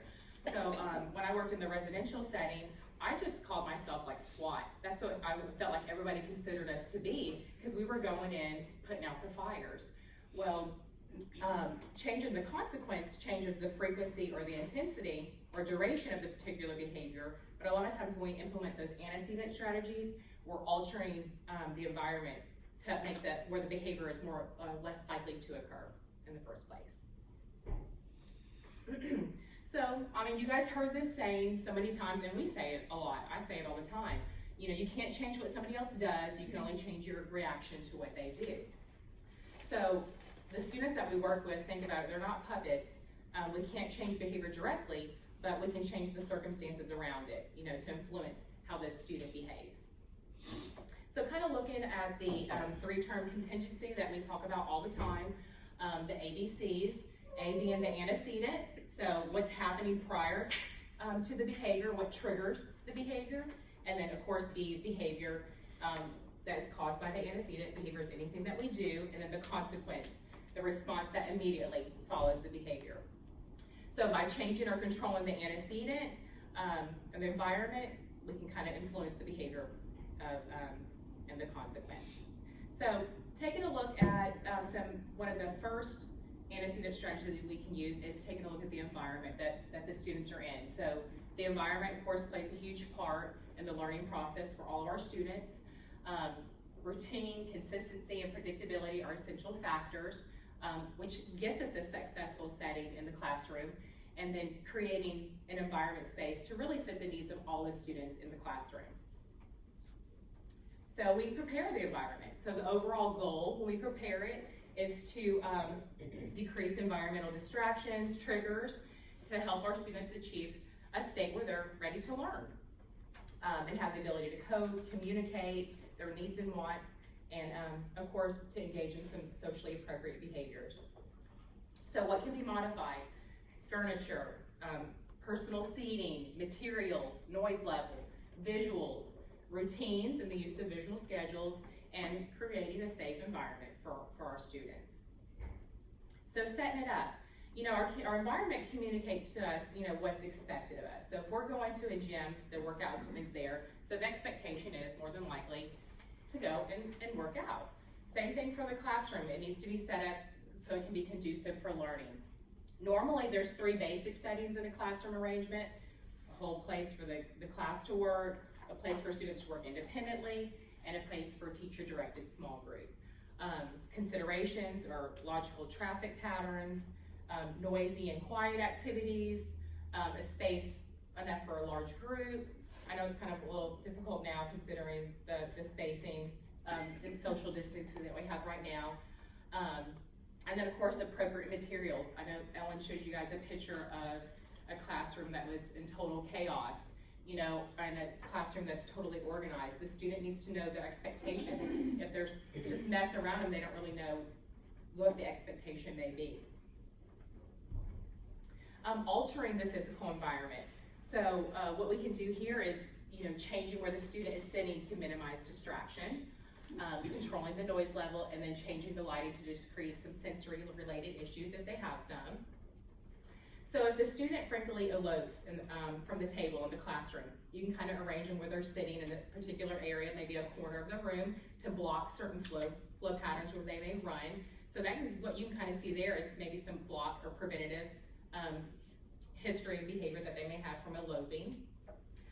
Moving objects that are easily thrown out of reach. Fluorescent lighting, getting light covers, dimming one of the lights. And we use this quite a bit in many of our spaces, especially with some of our little ones that are coming into school, is like a mat, taping a grid. Did that just dim? What do I need to do right here? What does it say? The panel will enter standby in 54 Just times. click on. Just click on something? Mm-hmm. No, on the screen. Oh, on the Oh, screen. right here? Yeah. Oh, okay, there we go. And then of course, what I talked about was taking visual boundaries to identify personal space. A lot of times that's used like in circle time, maybe even some small group settings. And then of course like a calm down area. So one way you could use the antecedent strategy is having protective gear for students that have engaged in some self-injurious behavior. One of the things that I especially love using that is a very powerful antecedent strategy is the use of visual supports. They help to communicate information and relay expectations, help to organize thinking, used to give choices or to communicate rules, step-by-step directions, provide notice of what's happening now, what will happen later. A lot of our kids, you know, they may somewhat know the routine of the flow of the schedule of school, but sometimes visually seeing it kind of decreases some of their anxiety they may have from moving from one transition to another. Promoting appropriate positive ways to communicate and help individuals pay attention to important details and help them cope with change. So support students that have strengths with visual processing related to auditory. So that means they are able to process the use of visuals, pictures, text, more than information they can hear. So verbal instruction. It supports students that have difficulties like sequencing, organizing, planning, and transitions. I know we're seeing a lot of students, especially with that diagnosis of executive functioning disorder, so helps with students that have these difficulties. Supports transitions and student preparation by showing them what's finished, what's coming up, and what change is going to occur. So it kind of takes the load off the brain and puts it on a piece of paper for them. There's different visual schedule types depending on the cognitive ability of the student, so comes in the higher order thinking. So the 4 types are an object, photograph, an icon with words, and a written schedule. First thing first that we use, especially students that maybe have a low cognitive ability, is an object schedule. You see these a lot in our early childhood classrooms, and you kind of think about it whenever we're teaching descriptive items to our children. I think about when my kids were little, you know, you're holding up little items like ball, say ball, point to ball, give mommy ball. You know, so you teach first through objects. So that'd be the first level that you would teach a student to follow a schedule. So take a look at the right, you want little Johnny to follow, maybe he needs to go to story time, then maybe block center, and then maybe a little reward at the end, he gets to go to the computer. So teaching him to follow that schedule with the use of objects. Next, you have the photograph schedule. These are very beneficial, especially if you can capture that student engaging in that behavior. You know, so if they're supposed to go to circle time, take a picture of them sitting in that circle time area. Next, if they're supposed to go to tabletop to work on some academic tasks, sitting at the table. So actually embedding their photograph into it would make it a little more powerful. Next, you would have your use of icons. And that could be displayed in a variety of ways as with any other visual schedule. So for example, this student needed to complete a variety of tasks. So his icons were displayed across the board on his tabletop. And whenever he was done finishing that task at hand, he would remove the picture icon and put it in the all done box, signaling to that student to go to the next. Next, you have your icons with words. Will be the next level to follow for a visual support. And then a few examples here. You could use the use of icons for functional communication training with the teaching toileting training. And then transition schedules. Some examples right here as well. Their schedule at school, maybe a morning, afternoon, and even prepping them for their evening schedule at home. Say, you know, that the student may start engage in some maladaptive behaviors, knowing that they have to go to therapy on a certain day. So probing and setting up those setting events for them, maybe on a school setting to prepare them for that. And then next you have your written schedules. You kind of see these in your upper elementary, junior high, high school setting. And I think they're very beneficial because they also can kind of put in like a self-monitoring checklist for that student as well, checking off as they go. You know, I love my list. I kind of start with a list on my notes on my phone, but then I kind of old school. I like to write on my notepad, and then most of the time I kind of get it mixed up and I don't know what list is where. So sometimes, you know, I flip-flop back and forth. I mean, just this morning I put a note on my medicine cabinet because I forgot to give my allergy medicine to my little boy, and so I had to give it to him last night. So I put a note on my little cupboard this morning to say, hey, PM, allergy meds. So we use these kind of visual supports all the time. Just a few extra little samples here with the written, some icons with written word. We can use visual supports for like signals, reminders, cue cards, and also for like a task analysis sequence. So taking a look at some of the signal and the reminder cues. So when to use them. They're used to replace or reinforce verbal directives, used to quickly and quietly redirect a student, you know. And one thing we do have to remember though when we use signal or reminder cue cards is whatever that behavior you want that child to engage in. So say for example, you want the student to sit. They have to know that expectation, you know, so they may have a visual cue of their mat on the carpet. They need to sit crisscross applesauce, hands in their lap. They need a visual for that. So they have to know the expectation first before you can put an icon in front of them and expect them to do that behavior. And of course the task analysis, what Ms. Ellen talked about earlier is breaking down those smaller steps for a student. So a step-by-step process. This is one on how to wash your hands properly. And a lot of times visual supports will also help our students become more independent and less prompt dependent on us to tell them exactly what to do. They may know the task and how to do it, but they're just relying on us to tell us when and where and how to do it. Here's another visual support as far as more like a social skills story for a student, but breaking down on a student that may be interrupting their peers or commenting inappropriately. So they kind of task analyze it down to break it up to teach them, you know, if I'm in this situation, this is what I need to say, how I need to say it, and this should be the outcome of it. Another visual that's beneficial is kind of like a countdown visual. This is used for transitioning. So this can be used from transitioning either from location to location in the school setting or from activity to another activity in the classroom. So they're used to prime the learner for upcoming transition. So you don't have to have a set time, maybe it just kind of goes with the flow. Tell the teacher it goes with the flow of the transition to the classroom. And they count down, and when they get to 1, you'll go on to the next activity. So it kind of primes them and preps them for the next. And this is what I kind of hear a lot sometimes when I go into a classroom, is that teachers will say, oh, my kids are past that. Oh, well, we did that last year. So I don't want to do that again this year. So I try to tell a lot of our teachers, we don't need to fall into the trap of believing that a child they no longer need a visual schedule. They're taught visual schedules are used as a lifelong tool for self-management.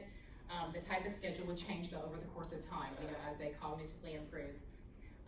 So consider all the visual cues we use. I just gave you the example of the one I had with my little note on my cupboard. We use our calendars, planners, and lists, and reminders. So it's one thing that serves a long-term success for all of our students. So I think they're very important, and I don't think we should discredit them because maybe we think our student can follow the daily schedule and follow verbal directives. Next, we can look at choice. So allowing individuals to exhibit preferences in the selection of materials, activities, order of task completion, and other elements, so reinforcers, settings. I know Phil talked about earlier the types of teachers that we may come in contact with on a daily. And there's a lot of teachers that sometimes seem to have a problem. Do you guys feel that way with giving their students a choice? Because ultimately, they're the teacher in the classroom, and by God, their student's gonna do what they tell them to do. However, we know that can become a little power struggle between some of the teachers and the students. And this is something that my husband and I say all the time in our house. If I say, ask him to do something for me, and he's like, no, I don't think I have time. I'm just like, you have chosen poorly. There's gonna be some negative outcomes from that answer that you've given me. I feel like that a lot of times when teachers tell me, oh, no, we're not doing that. I automatically think, you have chosen poorly. I'm telling you, I think about this. This statement is said either in my house or in a school setting, or I think it weekly. So let's look at the evidence of choice making. It's a highly valuable skill applicable to a wide variety of situations throughout an individual's life and supports competence in social interaction, problem solving, and independence. So look at those long-term benefits. Its advantages to the individual, even in cases where we already have it in our repertoire. We make choices all the time. We like choices. I like choices. So it's beneficial for all of us. And it's simple, non-intrusive intervention strategy that can easily be implemented. So a lot of times I tell teachers, it's one of those things that they don't really have to bend over backwards for a lot of times. It's just giving a student a choice. So a number of studies have demonstrated that giving a student a choice of possible tasks can increase on-task responding and decrease the problem behavior. Research studies indicated that opportunities to make choices in between assignments reduces behaviors that are maintained by escape and avoidance. And then providing a student with choices before an activity can decrease that problem behavior. So that would be an awesome antecedent strategy if you know your student is going to escape or avoid certain demands that are placed on them. So give them a choice so they're still doing the task that's not preferred to them, but at least they get to choose the way that they, the order that they do it. So if a student often displays defiant behaviors when presented with a worksheet, give him or her a choice between 2 or 3 worksheets. So therefore, again, they're doing a non-preferred task, but at least they're doing it in the order that they want to do it. So they're still completing the work the teacher wants them to do, maybe not in the order that the teacher wants. Looking at choice boards, so that's after we've established what their reinforcers may be. You could display all those reinforcement choices on a board. So that kind of, promotes working, and the student would go and select the icon if they want to work for and put it on the picture board, and kind of gives them a visual of, hey, okay, if I complete this task, I get this. So like I said, it provides incentive and a sense of accomplishment. I love these. These are one of my favorite things to use as a first then board. So it's a visual strategy that shows an expectation followed by something preferred. So it's a very contingent, you know, it's not a negotiation, you know, so first you must do this task, then you get the reward. So it shows one activity less preferred, and it must happen before the next. So it's used to help individuals through non-preferred tasks. The thing with the first then schedule is the reward must be immediately and readily available. You know, it can't be, you must do this, and then, hey, at the end of the day, you get your reward. It has to be contingent first, and then.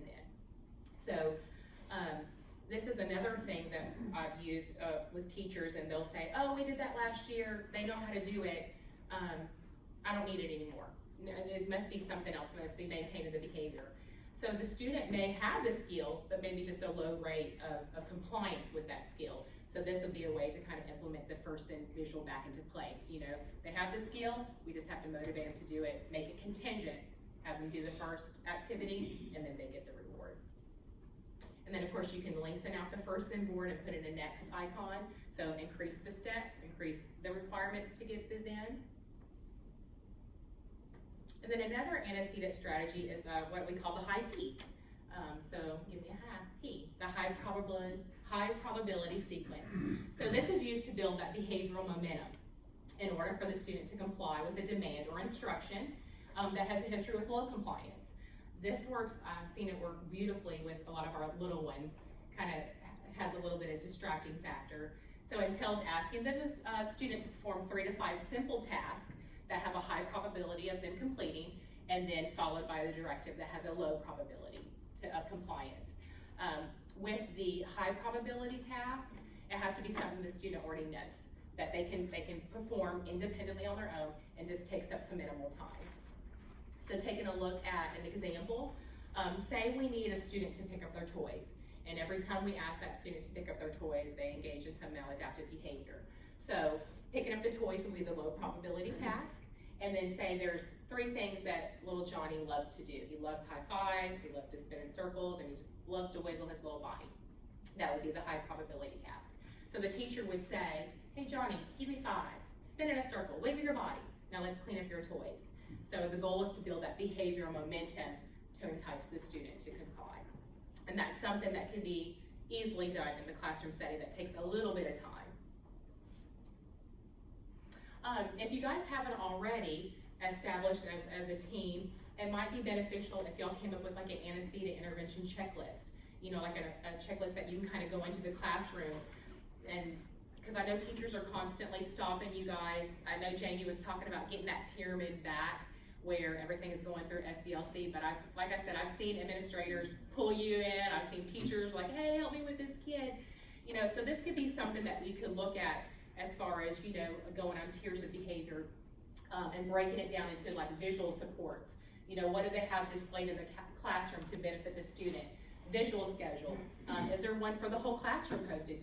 I'm so surprised sometimes when I go into a room and there is no form of schedule posted anywhere for the student. And I'm like, so what's happening in here? But hey, nobody knows, you know?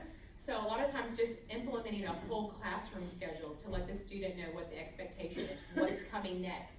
And then from there, an individual schedule. So the classroom may have a skeleton schedule, but maybe a student may need something a little more beefed up. So individual schedule for that student tailored off of that skeleton schedule.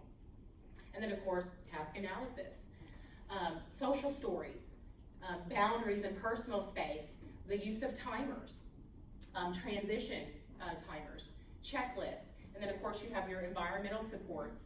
What areas do you have in the classroom? Do you have a cool down area if you're coming into some of these rooms that need a sensory area, individual workstations, storage of materials, and then the materials in itself. What is ready available? Does the activity have a clear beginning and an end? And then it's instructional strategies, providing choices, first then statements, providing breaks during instruction.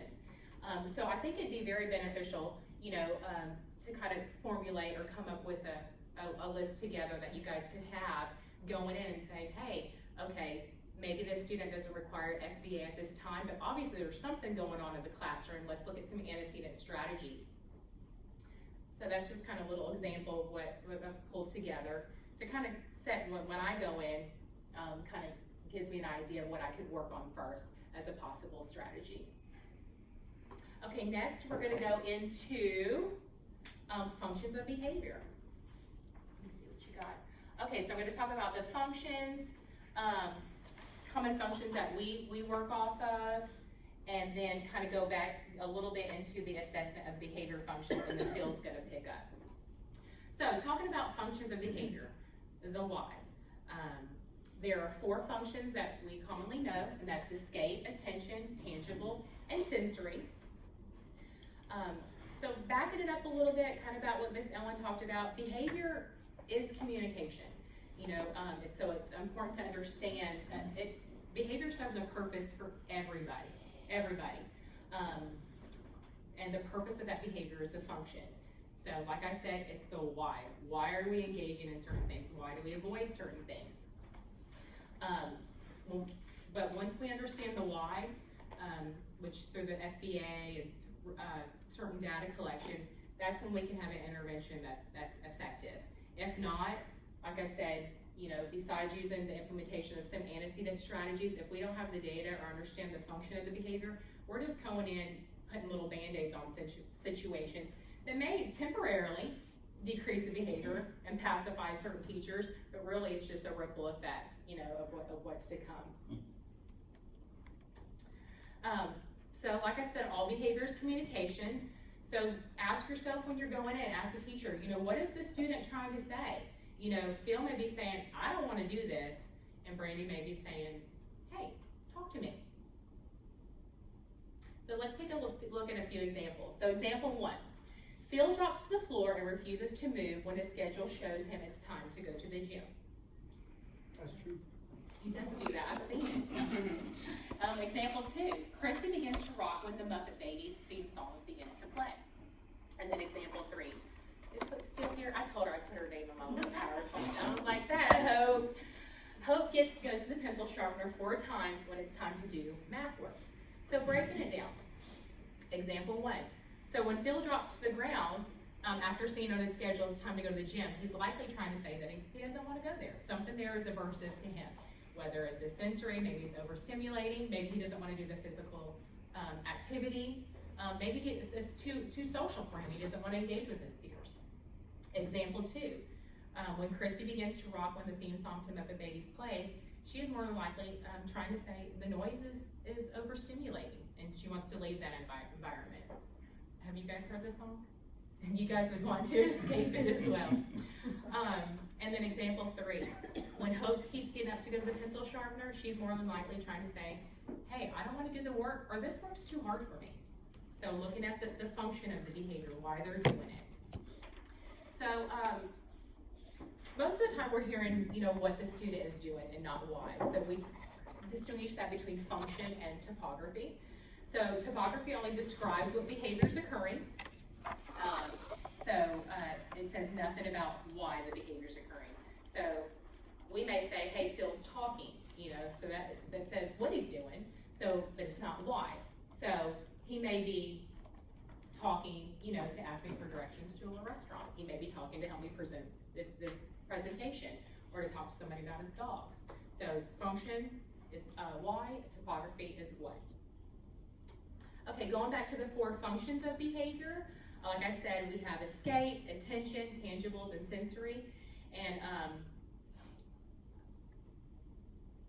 I usually, for me to remember it, I put it in this little format because I love to eat, you know, so this is one way I always remember it. I put it into that format.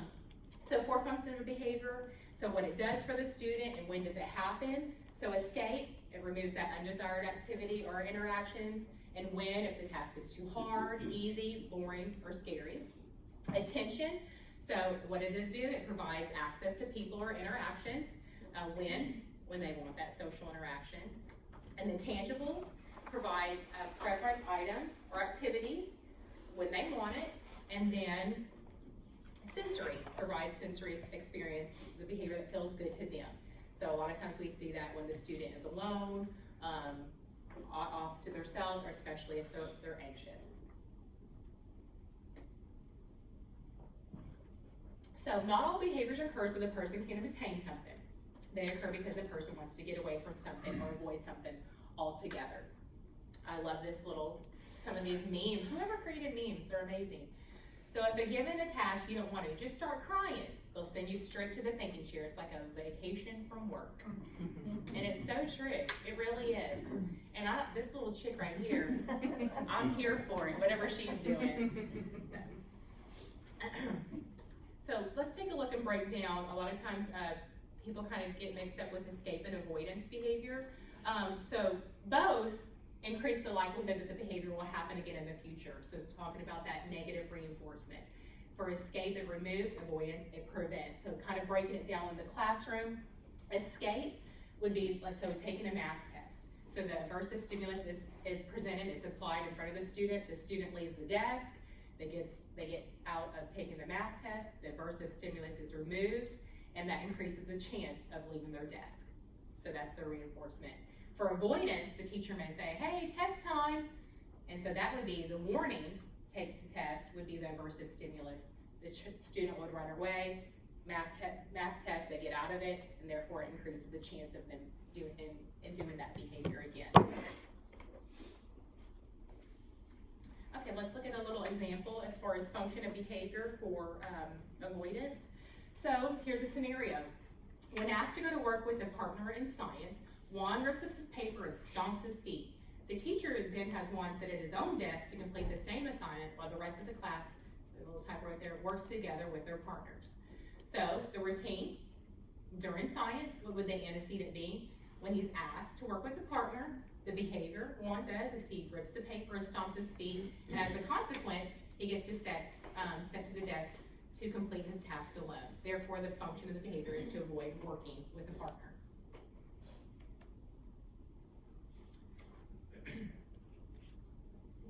Attention. A student may engage in this behavior in order to access attention from students, teachers, or peers. We see this a lot in the classroom. It can be positive or negative. And so I think Ms. Ellen and Phil both kind of talked about it. And sometimes it doesn't matter what type of attention it is, positive or negative. They're actively seeking it out and get it any way that they can. So more than likely, if a consequence when you're taking data collection, if a consequence that follows the behavior involves another person, it may be a form of attention seeking as far as maintaining their behavior. So attention can be anything. It could be physical contact, hugs, high fives, spoken language, and then body language, eye contact, physically moving closer to the student. Okay, looking at examples of functions of attention to obtain or escape. For individuals, they may do it to obtain attention from adults and peers, crowds of people, touching, conversation, play interaction, time with preferred people or preferred actions. And then of course there might be some to escape it. It might escape it to escape attention from individuals, crowds, play interaction, and time alone. And then tangibles. So student engage in the behavior in order to get access to an item or an activity. So the consequence may involve a break or attention, but it constantly involves access to an item. So Phil might scream out loud until the teacher will give him an iPad that gives him access to a tangible, or he may scream and throw a tantrum until he gets to go outside and go to the playground. So that's having access to an activity. So examples of functions for tangible: to obtain food or drink, toys, activities like a computer, a game, physical activity, and then a location, going to the playground, going to McDonald's, and even work assignments. And of course, engaging in those behaviors to escape. Oh, I just put that in there this morning. I just had to slip that on in. Double doodle. It is. Isn't she so cute? We just got her Thursday. And right before Delta. So if anybody can guess what I'm working on right now with this little puppy. Very good. Okay. So potty training. Yeah, exactly. And I actually do have a form form of data collection at home, but my husband's kind of used to it because I did data collection with potty training with my kids as well. I know I have a problem, but I will admit. But anyway, so we're working on potty training, and so I know we're kind of hitting on function and behavior, but I wanted to throw this little Winnie in. I never was a dog person, so I don't know what's overcoming me with this. So I just wanted to put her in. But talking about tangible as a reinforcement to increase in a certain behavior, we're working on potty training. So I found these wonderful little all-natural little treats for my little Winnie that she only gets when she engages in pottying outside on the grass. And she has been very successful with that reinforcement, with that tangible, because I'm only giving it to her when she does the desired behavior of toileting outside. So she's deprived of it, and she only gets it whenever she engages in that behavior. That's a little example of my tangible reward for my little Winnie. Sorry, I had to throw that in. And then next, of course, we have sensory. So the function of this behavior is to give the student some form of internal sensation that is pleasing, or to remove an internal sensation that is displeasing, so like pain. This is kind of funny to me, because have you guys seen a lot of these sensory bins in a lot of these rooms? They can be very, very messy, as you see from here. So I thought that was a little funny meme. Or this one, when I give him work and he starts crying, I give him a sensory break. But the plot twist is the function of the behavior is escape, and we've been reinforcing it all along. So for sensory, you may look at it. So Lori may be rocking back and forth because that sensation is enjoyable to her. Or maybe she rubs her knee because she just fell on the playground and her knee hurts. So in both cases, Lori's not engaging in that behavior to gain attention from us. She's not doing that behavior to gain access to anything, and it's not to escape any demand that's placed on her. It's a function of behavior to complete some form of internal state. Also known as automatic reinforcement. It occurs without the involvement of another person. So it creates an internal state of pleasure or removes, like I said, an internal state, which will be Sorry, keep going. So examples of some of the functions of behavior sensory, to attain, music, the bell, the fire alarm, touching, taste, smell, pressure, or movement. So swing, spin. So a student may get up from his chair and spin in circles, that gives him access to movement. A student that tantrums when the bell rings may be trying to avoid the loud sound, or a student may cry when they move, maybe they don't like the sensation, sticky sensation on their hands. So those are the 4 basic functions that we mostly work with whenever we're taking our data. But also there's 2 more, and that's power and control and communication.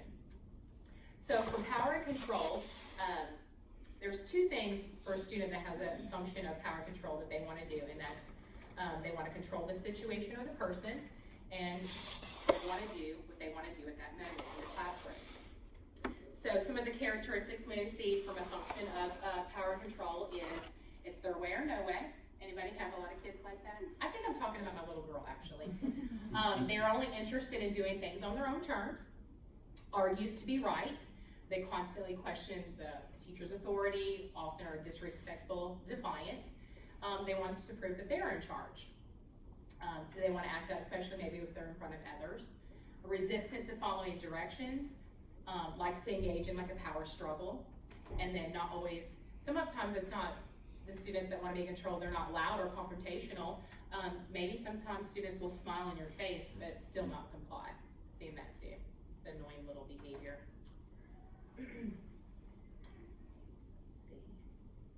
So another thing here's some of the strategies that we can use for power and control. We can disengage. This is one of the hardest things I think for a lot of our teachers to do, because, by God, there as a teacher in that room, you're going to listen to me. So sometimes it's actually getting the teacher to disengage from that student that has a function of power and control. So don't participate in the back and forth conversation with the student. Say what you need to say once and move on. Focus on other students. So instead of centering your words on their actions, focus on task student. So use your voice strategically. You know, if they get a rise out of you, they're in more power and control. So lowering the volume of your voice, change the subject. So that will kind of take you out of that power struggle that you're having with the student. And then even tone down your body language. So keep it calm and neutral like your voice. And then of course give choices. I know for students that are in power control and the teacher that have maybe a function of power control, giving choices doesn't seem like a fair, you know, thing to do at the time. But it creates teacher-approved options that your students can choose from. You have verbal directions to a minimum. So some of them are just waiting to say no, so don't give them the option. So keep those verbal directives down. And then empower them, let them have monitored and limited control over situations in their environment. And then of course we have communication as a function of behavior. And that could be for students, that, especially ones that are maybe nonverbal, that engage in certain behaviors because they don't have the inability to express their needs and wants. So getting in and finding, if we find that that's the function, what are the functions of their behavior, functional communication training, you know, what can we promote in the classroom that will teach them some communication skills to limit those behaviors that they're engaging in when they don't have access to their needs and wants because they can't express it. So we have a few examples of functions of behavior. So censoring what you may see, some of the hair twirling, cracking the knuckles, stimming, picking up the skin, escape, of course, avoiding those situations, discomfort. Attention can be anything, raising their hand, screaming. So another person will say, stop that. And then, of course, tangibles, throwing a tantrum so they can have access to an item, ordering pizza, purchasing items from a store. So overall, why do our students engage in these behaviors? Because it works. It's functional to them and it serves a purpose. So we have to kind of remember to go into a classroom and I think gearing teachers' mentality to get off bad behaviors and teach them that there's a function to it. And once we know the function to it, then we can have better interventions in place to decrease the behaviors of concern and increase more positive behaviors. I got a couple of slides for us to see, and I want y'all to name the function. Ready? Ready to do some pictures? Ready? Look. We have two. Which one says, what's the thing? I have a question. We never see that. Do you want to put the stickers in the food? Yes. Over there, the pizza? No, what do you want to do? You want to put your baby? Look, you show me our schedule. What did you pick? What did you pick? Uh-oh, it fell off. We're all done with ABC. What are we going to do? ABC's all done?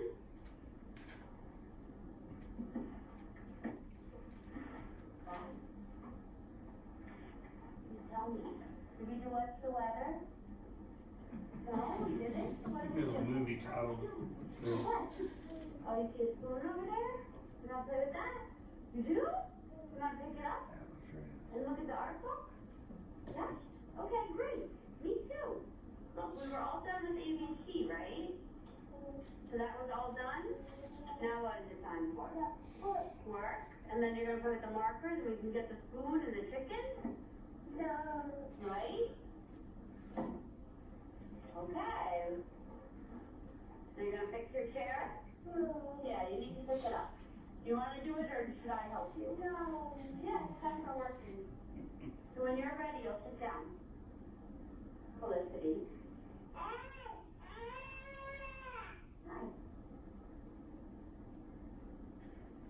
When you're time for work, you'll sit down.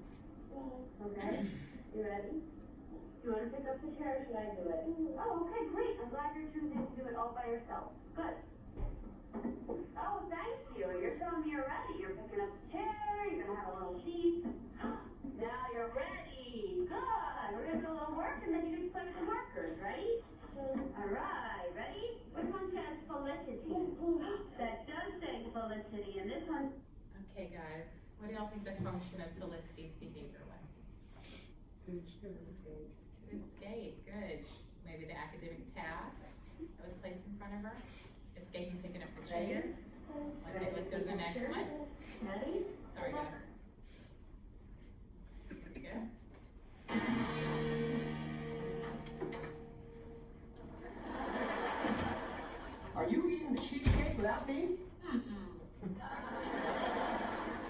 give you $100 to whistle right now.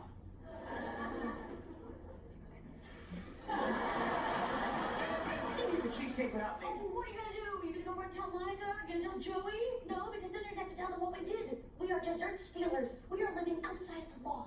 You know, I don't trust you with this cake anymore. And I got it first.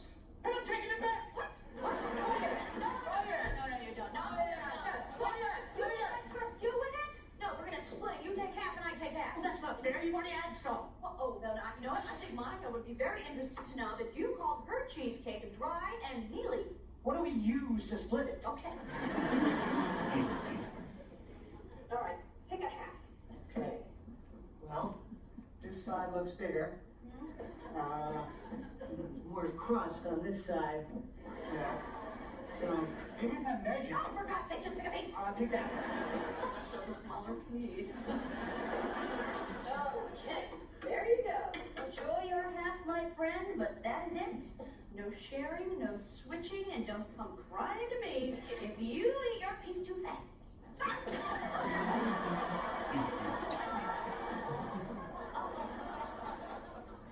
Oh! All right, you gonna give me some of your piece? Oh, no. No switching, no sharing. Don't come crying to me. I may just sit here and have my cake all day. Just sit here in the hallway and eat my cake.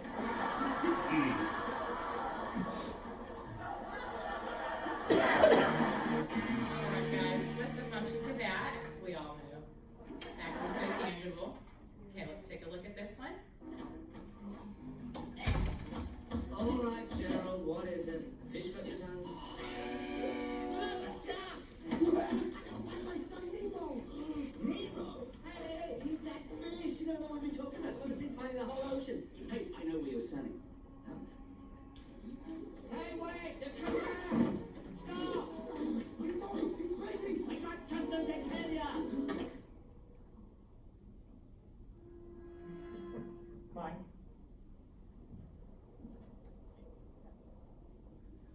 Okay, don't make any sudden moves. Hop inside my mouth if you want to live. Hop in your mouth, huh? And how does that make me live? Mine. Because I can take you to your son. Yeah, right. Oh, I know your son. He's already got everything on one side.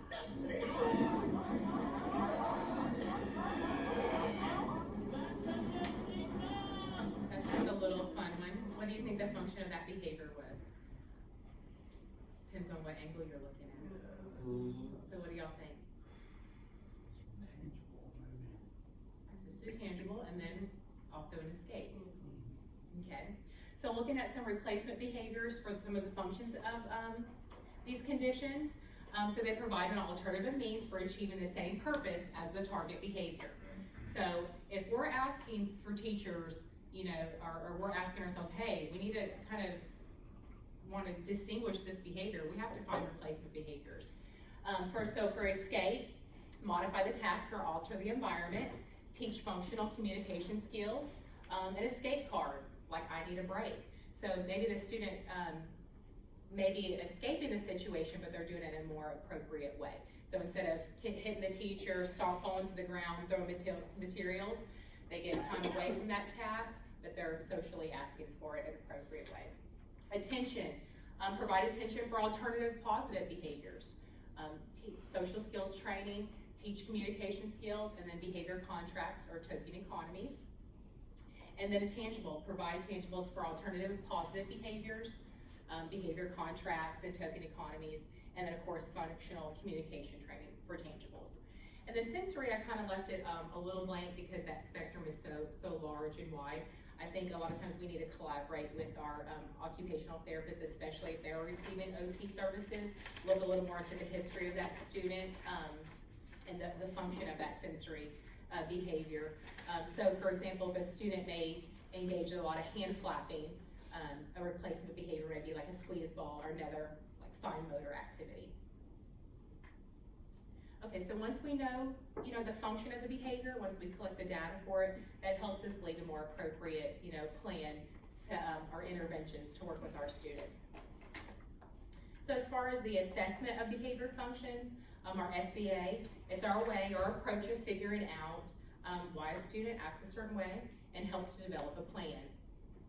So looking at the process that y'all go through, of course you guys have that referral process where the teachers send in a referral packet, fill out a paper, list the concerns that they have with a certain student, the target behaviors that they're seeing in a classroom, reports that to SBLC. Of course, you look at the next step, looking at the record review, school records, do they have any write-ups? What is their history? Do they have detention, suspensions? And then of course the interviewing process, whenever you interview the parents, students, you can even get a lot of information on function and behavior by interviewing the student. They'll tell you, hey, I do this because, you know, so a lot of helpful information there. And of course with teacher, any related services that interacts a lot with the student. A lot of times I love to do the interview with the teacher, especially the parents, because you kind of get some vague responses. That way you can kind of probe them a little bit more as far as like environmental settings, consequences that maybe happen at home, and that can only lead to better interventions determining the function of their behavior. So once you do start all that, you go in and start your data collection in the classroom. Kind of going back to what Ms. Ellen said, before we start our data collection, we have to identify the behavior first of concern. It has to be observable and it has to be measurable. So looking at some behaviors that are described in concrete, they have to be concrete and observable. So for example, you probably see this a ton, like Ms. Ellen was saying, on packets that your teachers and sometimes that your parents are turning in on their interview. My child's aggressive. My student is aggressive. They're disruptive. They're hyperactive. Breaking it down for them, describing that target behavior so you know how to track it. So if the student's aggressive, you may say, you know, during center time, when the student doesn't get his way, he hits other children with the palm of his hand. If the student's disruptive, the student continuously screams out and makes off-subject comments during a reading class, and then hyperactive. I hear this a lot, you know, the student is off the chain, they're going crazy, breaking it down into a behavioral, you know, target behavior that you can measure. So the student continuously moves around the classroom, plays with items on his desk, and leaves the classroom without permission. So what's unobservable? Maybe Hope is angry versus observable. Hope hit Jen. Jen is depressed versus I'm crying. Amy is anxious, that's unobservable, but we can observe that she's pacing across the classroom maybe. And then I put Cinta in here too. I know she's virtual. Cinta is listening versus, you know, Cinta is looking at the teacher. That's measurable. We know she's listening by looking at the teacher. So reasons for data collection: to develop a plan to increase appropriate behavior, and then of course to decrease the inappropriate behavior. So examples of appropriate behaviors to increase: healthy lifestyle, study habits, increase on-task behavior. I know a lot of times when we start seeing, through our graphing, we start seeing a dip in the frequency of their behavior. And then we're like, okay, see y'all later, you know, until something in the environment may trigger a change and we kind of see another spike and have to figure out another function of the behavior. So that's when we say, just kidding, I'm sorry, data, I love you. Examples of inappropriate behaviors to decrease: running from the classroom, interrupting adult conversation, chewing the fingernails, toileting accidents, property destruction. So we start tracking behavior when their behavior is getting in the way of learning. So when a behavior change, an increase or decrease, is identified by the caregivers, the teacher, the parent, paraprofessional, administrator, as a necessity to improve the quality of life. So classroom, home, leisure settings. We usually like to tell people, and we like to take data for at least 10 days. So we usually tell our teachers, hey, to get a good baseline that provides a clear picture and pattern of behavior, we usually like 2 weeks of data to help show the function of behavior. So we're going to kind of cover a few data collection forms. I know you guys are pretty familiar with all of these. Your ABC data tracking form, your frequency, how often is the student engaged in the behavior, interval, Are they engaging in this behavior during this certain interval of time? And then duration, how long are they engaging in the behavior of concern? So of course, breaking it down, the ABCs of behavior again, on the ABC data tracking, when we give that to the teacher, try to explain to them, try not to use the term antecedent, just say what's triggering them, what's the trigger, what's happening right before the behavior. And then of course the behavior, target behavior that you're observing, and then the consequence. What happens directly after the behavior occurs? What is the outcome? So I like to say what's the trigger and what's the outcome. Yes? I have a question, so, Yes. because we've all gotten the response, there is no trigger. Okay. So let's talk about alternatives besides the word trigger, because they Okay. come, we know a lot of times they'll come ready for battle, right? Like I've tried this and I don't. Yes, they're kind of on defense. Yeah, so trigger, a lot of times we just Okay. there is none, but there's always a reason for behavior, right? So we know. So reframing the word trigger in a way that's making them think. So again, so maybe that the beginning of that, what happens right before? Tell me, what was the narrative? Okay, start when behavior was positive and right when things started to change. Walk me through all that. Right. Okay, that's excellent. Does anybody have any more to add to that? Well, it could be an internal or external trigger. Exactly. I just had a situation this morning that turned out to be an internal trigger. So those aren't, like you said, aren't observable until they're actually the behavior occurs. But you're still like kind of like when we're talking to the kids too, saying, what did you see? Because something typically, and some of ours do, some of them we do go straight to desk flipping, but that's very uncommon. You're just like, well, I noticed that she started pacing, or she was twitching, or her respiration changed. And so then it kind of, because they know the kid, then you're kind of able to walk them through it. But you're right, like they're not necessarily seeing it, but more often than not, if you can bring them back through, kind of like a forensic review of exactly what happened. Welcome back. They know more than they thought they saw. Exactly. And that does happen a lot, especially the teacher might be like, oh yeah, you know what? So-and-so was in the room at the time, and I've noticed over, the course of time, anytime this individual comes in, this student seems to engage, in these behaviors. So that's absolutely right. Hey, Dion, and just thinking an internal trigger, I don't know the situation you're talking about, but to me an internal trigger seems to be medical, diarrhea, constipation, and so to separate medical and behavioral is very important, and to let the teacher know that too, that's very important too. So I don't know if the situation is a medical internal reason or even mental health internal reason also. Yeah, that was a mental health. Yeah. Internal. So we, just to make sure that separation happens between behavioral and mental health, or behavioral and medical also. And that kind of goes back a little bit, I think, to like setting events as well.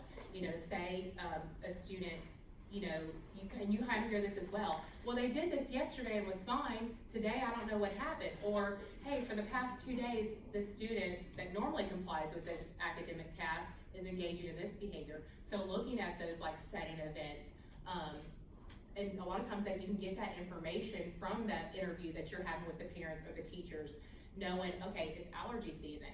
I know that when allergy season is starting to come up, my students start engaging, in rubbing the eyes, rubbing the nose, which irritates them even more. They become more frustrated, so, looking at those setting events, okay, we need to make sure we start that allergy medication that seems to help, lower those behaviors. I know one of my setting events for me is if I don't have a cup of coffee in the morning. That kind of leads to a progression of, I find, I become more irritated throughout the day with certain things. When I'm getting my little girl dressed for school and she's having a power exchange with me on a uniform she wants to wear, it's the same uniform. It's the same every single day, So do you want to wear this one with these buttons or this one with your missing button? So normally, if I've had my cup of coffee, I can kind of handle that situation a little bit better. But if I don't, I'm more than likely to get a little more irritated with that situation. And it also goes back to teachers not knowing their kids. Right, very like true, very true. What's going on at home, like that's a big issue that we're seeing, like in junior highs especially. So I think, on y'all's level, getting through the interviews, probing those teachers, probing the parents to get a little more background knowledge and information for those setting events. So, if like you already have a behavior plan in place or you already have strategies in place, but if you know those setting events, you know, you're basically just preparing, you're going before that antecedent even happens in the event, you know, that you'll have it readily available, you know, so you may offer them more choices that day, you know, if you knew what that setting event may be. You may allow another break, or maybe you may have some lower demand tasks for them at a certain time period. So if they come in, we've seen this a lot too, I've heard from teachers, well, I know if they start acting up in the morning, it's just going downhill from there. You know, so kind of tailoring, you know, it's not something that you have to do every day with that student, but tailoring that day, you know, to meet their needs.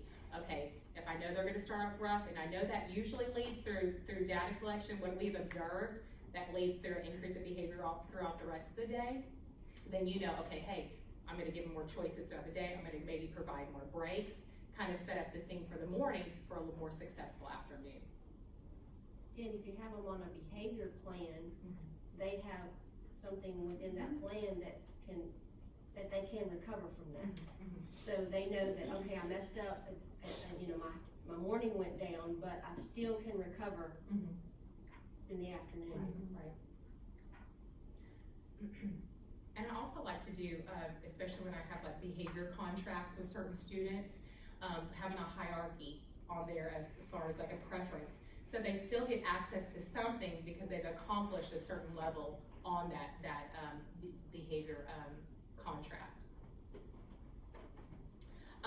So taking a look at breaking down the antecedent consequence of behavior. So during some routine, what's observable, when some antecedent condition occurs, the student will engage in a specific behavior because the predictable outcome will occur.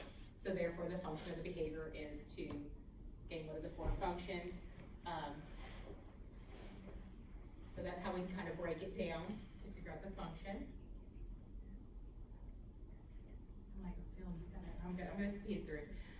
So of course, looking at the antecedents, what occurs before the behavior, it could be environmental, physical, we've already talked about that, medical, it could be time of day, transition, wait time, presentation of materials, and of course it could be the teacher, how she's presenting items to the student. It could be environmental, furniture, lighting, noise, clutter, colors. Of course, we already talked about medical, medications, allergies, sleep deprivation, hunger. And then of course antecedent, instructor antecedent, tone of voice, movement of the teacher, attitude towards the student, and then consistency. And of course the consequence, what impact does it have on the behavior? Does the behavior increase or does the behavior decrease? Okay, so as far as ABC data collection goes, I know we use this a lot, especially when we're trying to find the function of the behavior. Direct observation tool that can be used to collect information about events that are occurring in the student's environment. It's used to organize the information over several observation sessions by recording the behaviors observed, what precedes and what comes after. And then of course it helps us develop that hypothesis of why the student is engaging in certain behaviors. And helps us, you know, understand what the behavior is communicating.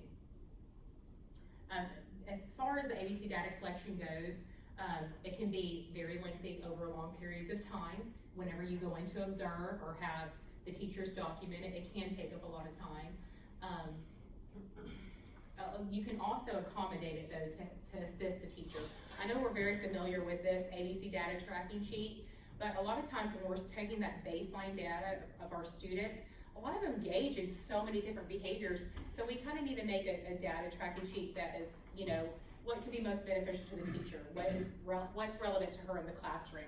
So we can, you know, kind of format this to where they can either circle the behaviors, and you know through that interviewing the teacher, looking at that data review, you know what the behaviors that you should expect the student to engage in, some of the consequences that are happening in the classroom, and then a lot of times the antecedents. So you can kind of tailor it according to that documentation you have from interviews and data review to fit their needs, and then of course have like a circle system for the teacher to circle during the allotted time slot. Then you have of course your frequency data, so it only tracks the target behavior and how many times that target behavior occurs. So it can help determine how problematic any behavior is. It can prove the value of interventions over time. So if you're Tracking frequency, you implement an intervention. Your data collection should show, you know, if it's working, a decrease in behaviors. If not, you'll see an increase in the frequency of behaviors. So for as far as frequency goes, it can only be used to measure behaviors that you can accurately count. So that are slow enough to measure with precision and to last for small amounts of time, given the window of measurement. So number of cuss words a student is saying, number of times they bang their hand, their fist on a desk. So it's short-lasting measurements of behavior. So as far as when you go in to collect frequency data, you set up the time frame that you'll measure the behavior, know what time the first behavior happens. So of course you have to fill out the target behavior that you're observing. And then of course the time slots that you want to go in and you want to observe, say the highest rate of behavior that the teacher observes is during their reading block of the day. So that's 9:30 to 10. So you would go in 9:30 to 10 and track starting at 9:30, tally each behavior that occurs until you reach the time frame that you established. So you would tally from 9:30 to 10. And then you would divide the number of behaviors with the total amount of time to get the frequency count. Hey Jennifer, is there any way we can get like access to like a form like that, or the ones that you showed? You see on the table back there, You those have folders? It's a stack of them. We We're got gonna give y'all some, in just yes. a little while. We definitely have some. And then this is one I think of y'all's forms that I've seen you guys use. So taking a look at breaking down an example of a frequency data collection. So say for example, Phil was out of his seat during 4 out of the 10 to intervals. So you would take 4 divided by 10, get 40, multiply by 100, so you would get your percentage there. He was out of his seat 40%, after you recorded the data. And then of course you have your interval data collection. So it documents whether a behavior occurred during a particular period of time. So it's divided into brief intervals, and at the end of each interval, the observer records whether or not the target behavior occurred. So it's used when it's difficult or impractical to constantly observe behavior. So behaviors that have extremely high rates of behavior. They take less time and effort, especially if the behavior is at high frequency. Only issue with interval tracking, it only provides an estimate of the actual number of times that the behavior occurs. So looking at that estimate, you have your whole and partial interview recording. So if you're doing a whole interval recording, that kind of typically underestimates the overall duration, because if say you're doing a block for 1 minute and the student engages in the behavior for 58 seconds, well, you're not going to mark in that block of time because they didn't engage in that behavior for the whole minute. So it kind of underestimates that behavior. So if you're tracking partial, you typically overestimate the overall duration because maybe they only did it for a certain amount of time. So the overall duration underestimates the rate of the behavior, because if the behavior occurs multiple times during the interval, it's still documented as only occurring 1 time. Okay, so there's benefits and there are some downfalls to certain types of data collection. But if there's a lot of high rate behavior, it's useful to use your interval recording.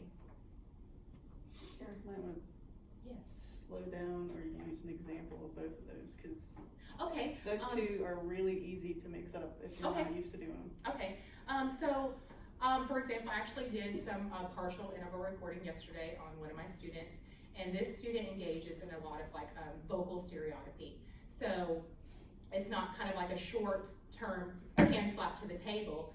He'll kind of start engaging. He likes to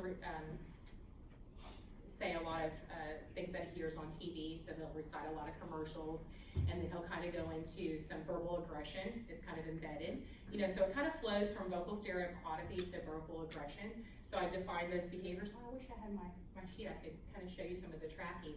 So what I did was I did 1 minute intervals, and I did partial. So as long as he engaged in that vocal stereotypy during that minute, I would mark it as a plus, that he did engage in vocal stereotypy during that allotted time. I didn't do it as a whole. I just did it as a partial. So.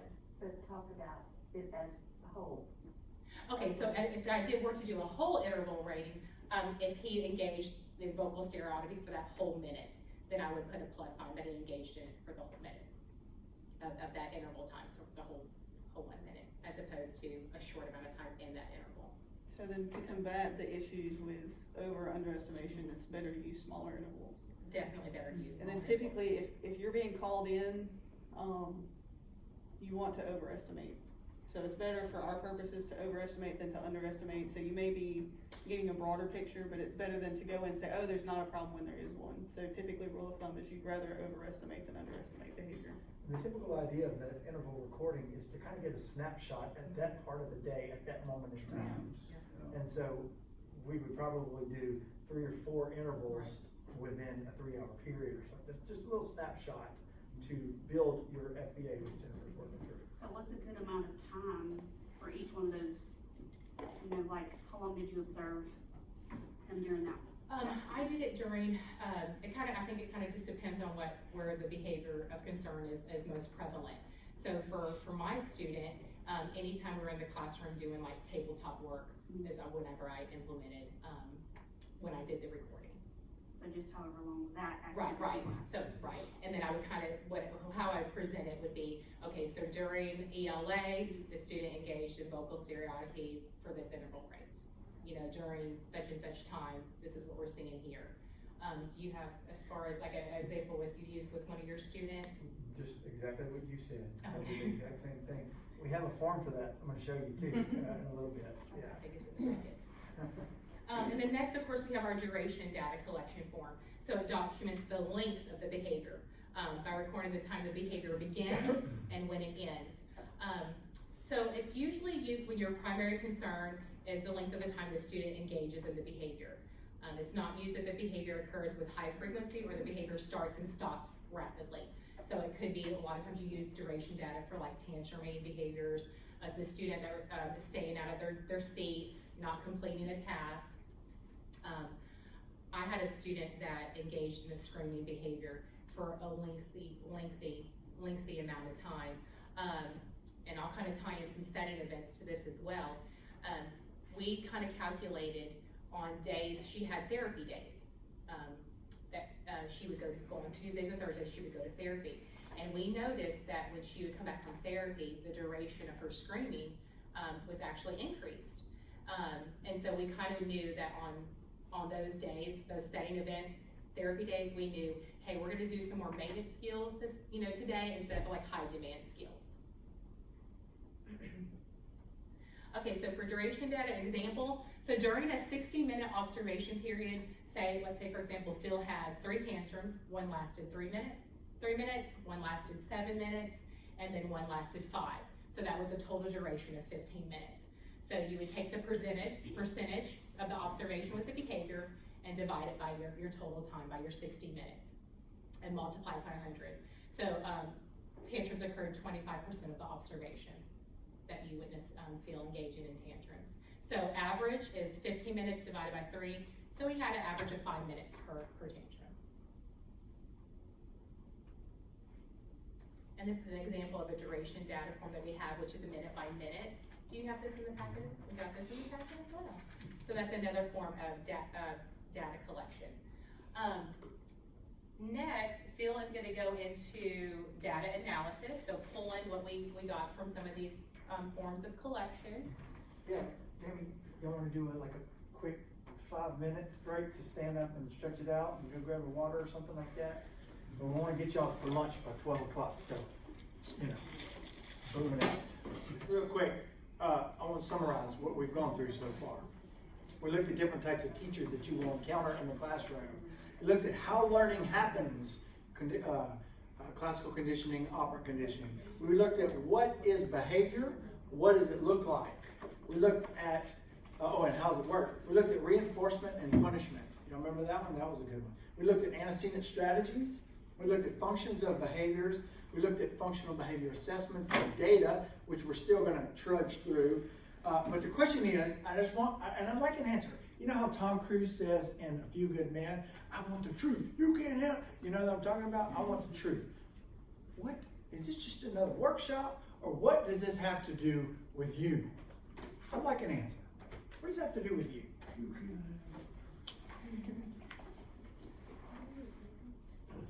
And we don't go to lunch until somebody answers.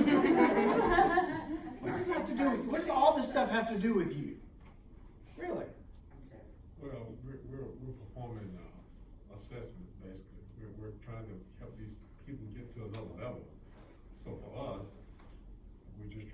best job we can do, but we're limited by the environment and our situation that we come into. For me, I'm on a high school level. A lot of this stuff, it's all about communication for me. Yes, sir. The teachers communicating with the kids and stuff like that, so it is what it is. So you go out and you want, on the high school level, on the middle school level, you wanna meet with the parents to find out where it's all this coming from, and that will give you all the, most times that tells you exactly why the kid is what he is. Yes, sir. So then you kind of relay that to the administration and whomever, and you try to make the best situation you can do, and that's it. That's a pretty good answer. That's a good answer. Anybody else? What's this have to do with you? Sometimes we're, like, in observations and stuff, you know, we're having to do evaluation components, and a lot of what we observe sometimes determines, is this child gonna get services or not? So, for me, having the right tools, looking for the right stuff. I can say that this, everything you're giving us is tools to help us make the right assessment and give the right strategies and interventions To the teacher. for the teacher or the school or even parents. Good. It's a good Like, I'm working on one right now, it's like, I'm trying to determine, is there a true disability or is it motivational? And so a lot of it's gonna be based on my observations, and you don't wanna say on my perspective or my opinion of what's going on. Yeah, we don't, everything we say is data driven, or it's supposed to be. Everything we write on an IEP and a behavior plan, it should be data driven, everything. And then after we put it in an IEP or a behavior plan, we keep tracking to see if it's working. Like Dion and I just talked about, you know, it's those unobservable things like, okay, inattentive. Well, he might be looking at the teacher. I can't tell if he's listening to her or not. Yeah. You know, I mean, he might be holding his pencil, but I can't tell, is he truly, you know? That's good. It's all, I hate it, it's based on our opinion sometimes, and I don't like that. Certainly. There's Because this thing. sometimes we can't, Yeah. you know, it's not concrete. There's a thing called y'all may remember this too, intra-observer agreement, where you sit on this side of the room and I sit on this side of the room. We're both collecting the same data, looking or whatever you think, and then we come together and we look and we're like, what? How did you get that? You know, so there needs to be that agreement between the observers, and the more concrete the definition, the more that'll do. Jamie? I'll say there's another thing too, when you're not sure, especially if you're looking at ADHD and attentive type, because that seems to be a difficulty. The kids tracking, they've got the pencil and they seem like they're writing, but you're trying to be, you know, you don't want to be involved, you're in the corner, you don't know what they're writing. So at that point, if you're looking at your data, it says, well, from the outside in, it looks like he's paying attention. You may have to involve the teacher in it and say, look, I've done a few, intervals, it looks like he's focusing, so what I need you to do this time, next time I'm in here, I need you to call on him a few times while I'm observing and check for understanding. Or not even necessarily, because a lot of times, sometimes you have the academic issues too. You know, they're participating, they just don't understand it. But even if they can just, hey Johnny, so why don't you say back what I just said to make sure everybody else, so not in a way that it's, you know, putting him on the spot, making it seem clear, like, I don't think that he's focusing, but hey, can you tell our folks in the back, I don't know that they heard me. So at that point, he looks like he's attending, and he goes, I don't know, I didn't hear you. So now you can go back and say, okay, he's tracking, but now we have to get to that active listening, so now I've titrated it a little bit more, got it closer. So, it doesn't hurt to involve the teacher in that. Definitely, yeah. All right, before we get moving into the fun stuff, graphing, they give me the fun behavior theory and graphing. I want to mention one other area. It's called a motivating operation. I love motivating operation. I'm gonna geek out on y'all real quick. It's so interesting to me. Motivating operations are a big category. With underneath that, it's split into two areas: establishing operations and abolishing operations. And again, those two break into two different categories. One is called behavior altering effect. The other is value altering effect. Thank you. So the way this works, let's start off with the establishing operation. Let's just say I got through running a marathon and I'm thirsty. So the value of water for me is really high. All right, I need water because I just ran a marathon. I'm going to change my behavior. My behavior is going to alter because of the value of something. I need that water. I'm going to go searching out water wherever I can find it. All right. So that my behavior has changed due to the value of something. So let's use this in the classroom. The value of attention for a kid is super duper high. What happens when they want attention because the value is high? Their behavior is altered, and that usually comes out in a challenging behavior or disruptive behavior. See how that works? Now, on the other side of it, the abolishing effect, let's just say I got through eating a big giant Thanksgiving meal and I'm stuffed, but you want me to try your chocolate pie. So you come push that chocolate pie at me. Well, the value of food is low for me. I don't want nothing to do with it. So my behavior is going to go down and follow that. So when the value of something is low, let's say the value, let's go to attention again. For especially like a little autistic kid in their own little bubble. The value of attention is really low for that kid. And so whenever a teacher comes and provides attention, they're going to do everything they can to not get that attention. So their behavior is going to change. This is life. This is everything. The value of a kiss from my wife is high. So what am I going to do? I'm going to change my behavior to make sure I get that kiss when she comes home a little bit later. I'm going to wash the dishes. I'm going to fold the clothes. Whatever it is, her love language, that's what they call it. Whatever that is, I know that, so my behavior is going to change because of that. When she gets home, she don't want a kiss. The value of a kiss is low for her. She's going to do everything to get away from the kids, you know what I mean? So if you look at these kids, and you work this to the teachers y'all work with, to look at these kids, to get them knowing what's the value of it. What is it they're seeking? Is it high or low value? And their behavior is following that. And so that's key, just to get that in these teachers' mind. And something else that Jennifer mentioned is these teachers who fight for control. We want to strangle them. They're the one maintaining these problem behaviors. So going back to what Ellen was talking about, Ellen, if y'all know Ellen, she's my mom. Does anybody know that? That's my mom. I know y'all know it. But anyway, when she's talking about reinforcer, I think about like spanking my kid, my little boy, give him a pop. Did the behavior increase or decrease after the pop? Well, if it increased, I just positively reinforced him because he's going to continue to do it in the future. But if his behavior decreased after that, then what I did is I positively punished him. So we don't know if we're doing reinforcement or if we're doing punishment until we see the results of the behavior. So keep that in mind too. Make sure your teachers know that, because sometimes the teacher is the positive reinforcer of the bad behavior. I say bad. I know I'm not supposed to say bad because we're talking about operational definitions, but you know what I mean. So make sure that gets in your teachers' minds really hard if you can. Okay. I saw this and I needed to share it with y'all because it was hilarious. Have y'all seen this yet? You remember what that is? Okay. All right. That doesn't have anything to do with anything. Okay. All right. So, graphing. Graphing is very fun, very interesting, especially if you're a geek for data like myself. So let's work through it. Today, we're going to learn the type of graph to use when there's a zombie apocalypse. All right?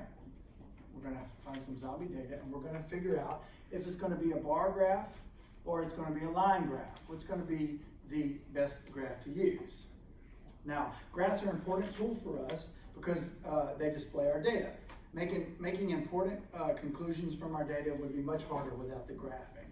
For example, here's a chart that displays the best states to live in if you want a chance at surviving a zombie apocalypse.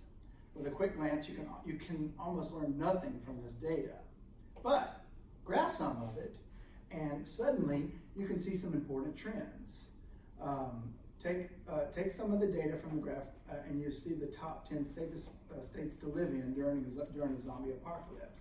And Alaska is the #1 ranked state in a zombie apocalypse. So you see how that graphing of that data, I don't know why this is getting screwed up like that. Graphing of the data can take all this data and put it into something that we can definitely see better. Now, choosing the correct type of graph can seem difficult because there's so many graphs to choose from. There can be zombie scatter plots, there can be zombie pie charts, and there can be zombie pictograms, and even zombie food pyramids. We're going to focus on when to use each of the two most common types of graphs, bar graphs and line graphs for today. Okay, first we got to know the graphing rules. These are very important. Bar graphs are used to display data with unique categories, trying to show the difference between the groups. Like with this graph that shows the survivability in zombie outbreaks. Now the rules for the line graphs. Line graphs show changes in one variable or changes over time. In a line graph, one variable has been divided up and displayed on the x-axis. This is shown in the graph display as time as the variable to change. Now, if you'll notice here, danger level goes down over time because everybody turns into a zombie and there's no more danger. You see how that worked right there? So with this graph, we're able to see that kind of data. A negative feedback loop or something? Yes, thank you. It's really crazy. Okay, let's take a look at some of the examples. So I'm going to give you the data and you'll determine if it should be placed in a bar graph or a line graph. Data table number 1, the most useful weapons during a zombie apocalypse. Bar graph, line graph? Bar. Yes. Smart people around here. The proper graph for this data is the bar graph because each category is a different weapon and it represents a unique category compared to each other, and obviously most properly displayed as a bar graph. Most useful weapons are a pillowcase full of batteries, just in case you need to know that. The least most first one is a chainsaw without gas. I think it's important to know that, if this ever happens to us. Yeah, machete's good, shotguns are good too. Okay. Case number 2. Things an average person would do during the zombie apocalypse. Bar graph or line graph? Bar graph? Let's see if you're right. Once again, the best choice is a bar graph because each different category represents a unique category and they're compared against each other. Graphing the data from this data table also helps us easily see that most people would spend most of their time being a tasty, delicious snack during a zombie apocalypse. Come on, y'all, this is funny. Next, our last one. Table 3 or 5. Hollywood zombie speeds compared to humans since the 1940s. Take a look at the data and determine which of the graph is best. The number of years since zombies were discovered by Hollywood is one variable divided up. So the proper graph would be the line graph. So let's take a look at the line graph. Here we go. Now, I don't know if y'all seen these movies. Valley of the Zombies, 1946. Anybody? Yeah. But who saw World War Z with Brad Pitt? Yeah, that movie. Did you know how fast those zombies were? Unbelievable. So all of a sudden, your data was stable until the year 2013. Boom, it shoots up. What else can we see with this data table right here? Human growth. I'm sorry, buddy. That's good. This line right here represents human speed. All right, we stayed pretty much the same speed throughout our entire lives, right? Human speed. But man, this is where we're living right now, so I want to go back down to here. So anyway, okay, for real. Different types of graphs that we have to see. Obviously there are convenient ways to show your data very clearly. All this stuff that Jennifer was talking about, all these data collections, stuff like that, it's just sheets of numbers. But until we're able to put that into a graphic form, I got a really good compliment from what are those people called? An advocate that comes with and y'all have been in meetings with the angry mother, right? And they always bring an advocate with them, or you've been in meetings with advocates. Well, this advocate, I've never seen one who is so pro-school as this one was with us. So, man, she was so awesome. I loved her. She was like, yeah, they're really doing a good job.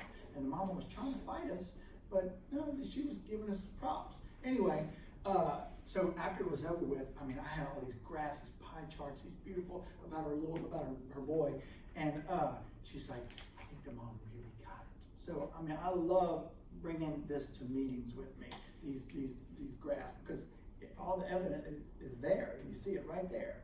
So the cafeteria wanted to collect data on how much milk was sold in 1 week. The table shows the results. Now, if we were to bring this to a meeting, you know, I don't want to look at all that, and neither does anybody else. So we're going to have 3 basic graph forms, and we're going to notice how each of the following examples are used to illustrate them above: the bar graph, the circle or the pie graph, and finally the line graph. And we've looked at 2 of those so far right now. It's important to know whenever we're dealing with bar graphs, they're used to display the relationship between groups. All right, so there it is right there. 2 items being compared, they do not need to affect each other, and it's a fast way, a quick way, just at a quick glance to show some differences. All right, obviously, whatever 112 is right there, it stands out to us. We can clearly see that that is what it is. The next type of graph is the circle or the pie graph. It's used to show something that's part of a whole, and it's good to show percentages. Whenever I do an FBA and I want to have the summary, I usually put my antecedents, behaviors, and consequences in a pie graph form, because you have the whole of antecedents, and then it's split, and you can really see that when I give an instruction to this kid, that is the biggest antecedent, and it would probably take up that right there. So teachers can look at themselves and say, is me giving the instruction is the behavior? Is the cause of the behavior or the trigger to the behavior? Yes, ma'am. It is. Is me chasing Carlos around the table? Yes, ma'am. Yeah. So, and then line graphs. Line graphs are really awesome too, because I'm really getting good at connecting all the data in the line graphs. But it shows continuing data over periods of time, and obviously you can see spikes in it. But whenever you put trend lines in it, and the trend line shows decreases and increases in behaviors or whatever it is we're tracking. This is so vital, so important. The same data displayed, we got 3 different, come on, there it goes. The same data displayed 3 different ways. So let's talk about that milk thing we were just talking about. What do y'all think is the best way to, with the milk? Here's our Monday, Tuesday, Wednesday, Thursday, Friday. What's the best way y'all think milk is displayed? In your opinion? Who said? The bar graph? Oh yeah, it's very obvious. This is kind of confusing because the categories are so close. This is time. We're doing a week's worth of time, but I agree with y'all. The bar graph is definitely the best way, I think, to display that data. So, choosing the right graph. Who's good at doing this? Who's good at choosing the right graph to display your data? Yeah.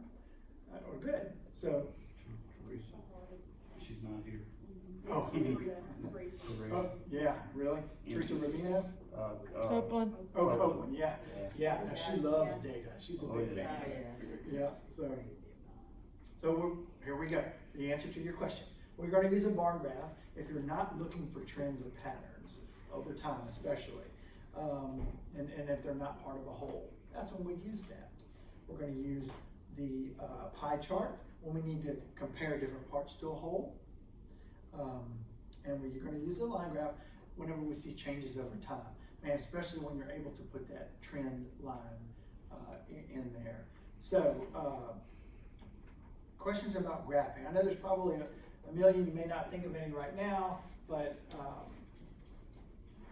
it's so important in this FBA process, because we don't want to come to the table with stacks and stacks of raw data. We want to come to the table with this summarized for us, ready to go, and moving into it. So, I mean, I use, and I'm old school, but I'm trying to get new school. I use Word, and then I put a little pie chart, but Word and Excel work together.